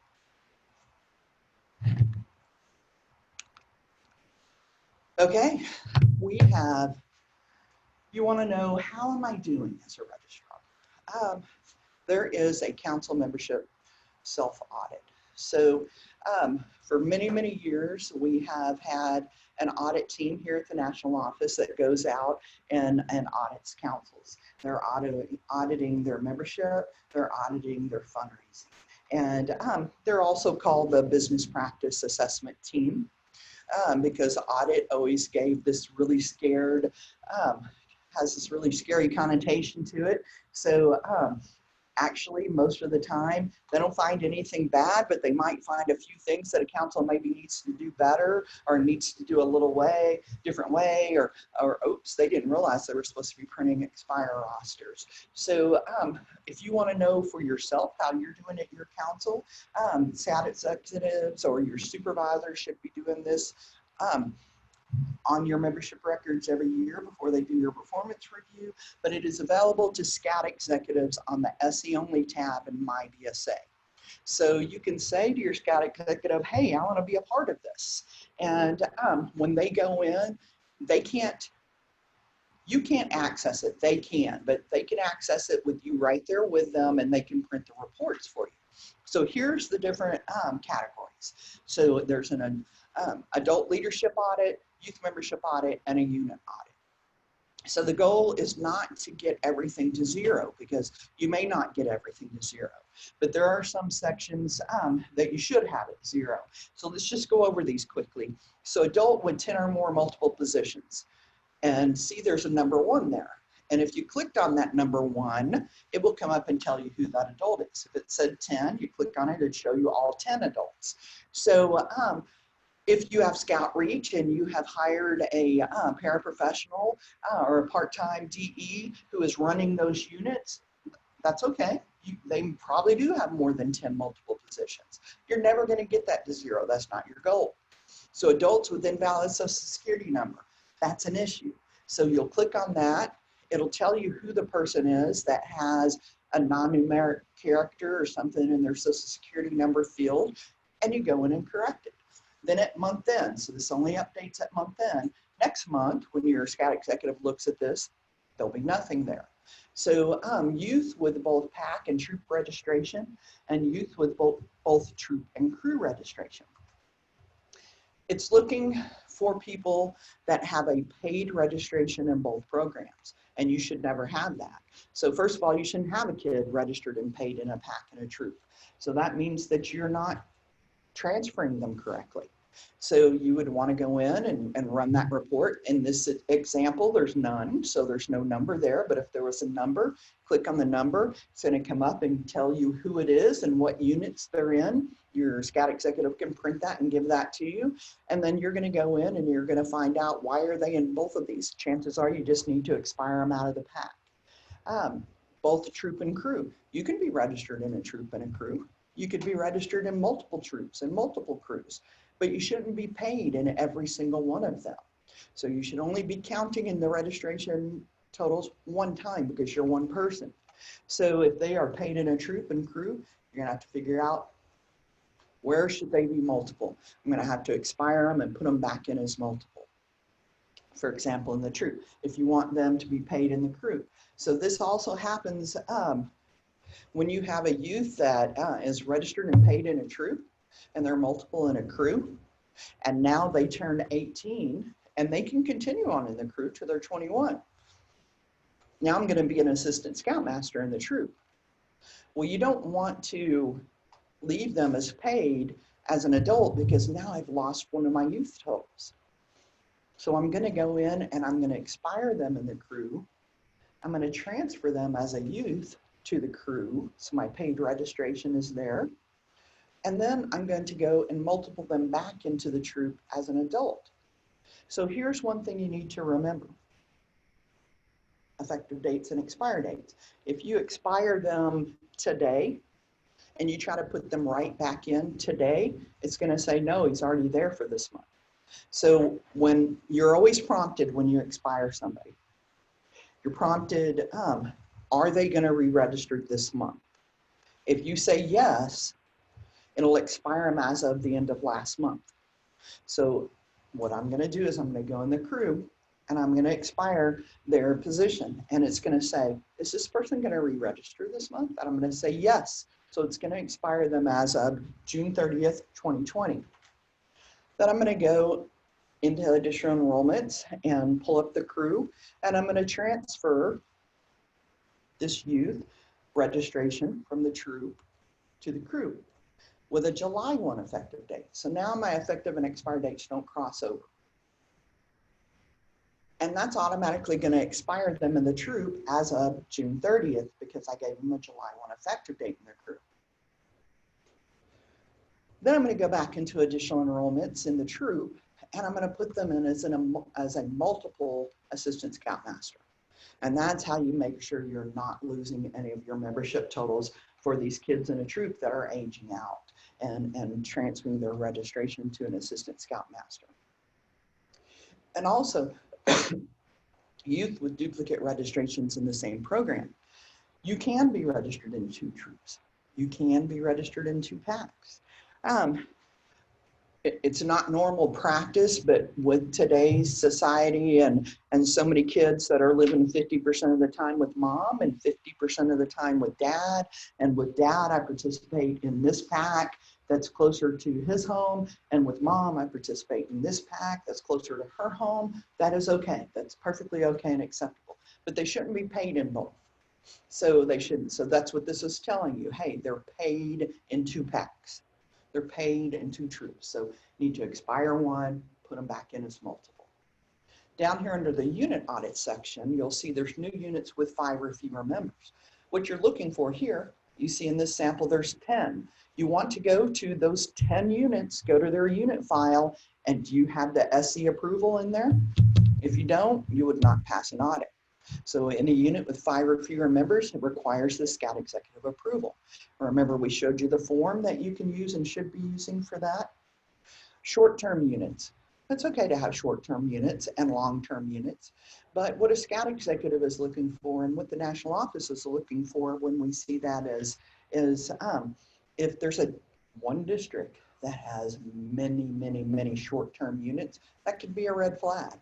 You know, they're registering them for short-term to get them in their year-end numbers for less amount of money, letting them drop and not registering them again to the end of the year, short-term with, you know, less amount of money. That's not something you're looking for, but your scout executive and nationals looking for. So units with 10 or more dropped youth, what you're looking for is it's your responsibility as the registrar to notify your scout executive if you have a unit that drops 50% or more of its membership. If they have 100 kids and they drop 10, no brainer. You don't need to have anything in the unit file. But if it's a kid with a unit with 19 kids and they lose 10, did you notify the scout executive? And units with no change in youth. If they keep re-registering every year with the same youth, 50 youth, 50 youth, 50 youth, that's a red flag also. So consult your scout executive to see, or your supervisor to see how you can be involved in a membership self-audit. And I think we're just about done here. So do we have any questions that we can answer? I think they're, Pretty much answered? yeah. All right, so here's what to know. Who are you gonna call when we get off this call? So if you need help with the membership policies and procedures, pretty much you're always gonna call member care just about for everything, because if they don't know the answer, they know who to get the answer to. There's also some options for emails. So if you wanted to send an email to member care, that would be myscouting@scouting.org. They also, when you go into MyBSA, have the option to do the online support center, where you can go in and enter your incident directly into the member care system. Is that what it's called, online support? I think when you go into MyBSA on the homepage, over to the left, you'll see online support. And that's where you can click and enter an incident directly to member care. Is that Jira? Yes, Jira. Then you'll get an email from Jira that lets you know it's been submitted. So data change request forms get sent to correspondence@scouting.org. If you need to order any registration forms, that's membership forms at scouting.org. Membership standards. So we mostly would deal with the scout executives, area directors, sometimes the deputy scout executives on those type of issues, but we do also process the Social Security number and youth protection exemption requests come directly to us. Also CVC removal. We also help if you have any questions on a CVC. Generally, it's not the registrar reviewing CVCs. It's a scout executive, or maybe they've delegated that to a DFS. And so if they're having a problem, they're either going to call First Advantage if they don't understand the report, or call us and we'll help you understand the report. So Voice Life and Scouting Magazine, here is your support number on the screen. Also, if you want to change your address, volunteers, parents that are calling, they can do it directly. They go directly to the website, voicelife.org, scoutingmagazine.org. Then they can change their address directly so that they start getting their email address. For Scouting Magazine is what's required now. And you probably have a lot of adults that are saying, hey, I haven't gotten Scouting Magazine in a while. Well, that's because it's not printed anymore. It's only the e-zine. And if their email address is not listed on their person profile, then they're not getting the e-zine. So, Trey, do you have any words of wisdom for us? We are done. So how are they going to get their certificate? If they attended all day yesterday and all day today, and they have also taken the online training in the knowledge base tab in MyBSA, are they going to get a fancy schmancy certificate? Yes, when they email us the certification for registrar, the form, then we can send that to them. No, that's different. That's you're talking about for this course? membership accreditation certificate. Yeah, we'll send that out sometime within the next week. Okay, so just know that in order to get that membership accreditation certificate, it's not just attending this course. You have to also have gone online and taken the Registrar Core Competencies in MyBSA under the Knowledge Base tab and completed both the days for this course. Then you can get your wonderful, awesome membership accreditation certificate for your wall. And for those of you who have done all of that and have been a registrar for more than 2 years and have had really good performance reviews, and your Scout executive wants to recommend you to be a certified registrar, that is also handled through Scouting University. The form is on their website. Through MyBSA, it's a link through MyBSA. When you go to MyBSA, there's a link on your resources for Scouting U. There's a place where your Scout executive can submit that request form recommending you for certified registrar. Have to be a registrar for more than 2 years, and then you get another fancy schmancy certificate for that. Is there a survey or anything you'll be sending out? Yeah, we'll have a survey about this training that Marquita will be sending out, along with the PowerPoint and everything as well. Right, so you're going to get all these slide decks, even the one that Michael Cray did, and the one that William did, and the one that Tim did, and the one that we've done. And also we're going to go through, it's going to take us a few days, but we're going to go through all of these questions and make sure that we've answered them. We'll compile them and send it out to you in a FAQ kind of format. And just make sure you answer your survey, send that in. And thank you all for joining us. Appreciate you. Bye, everyone.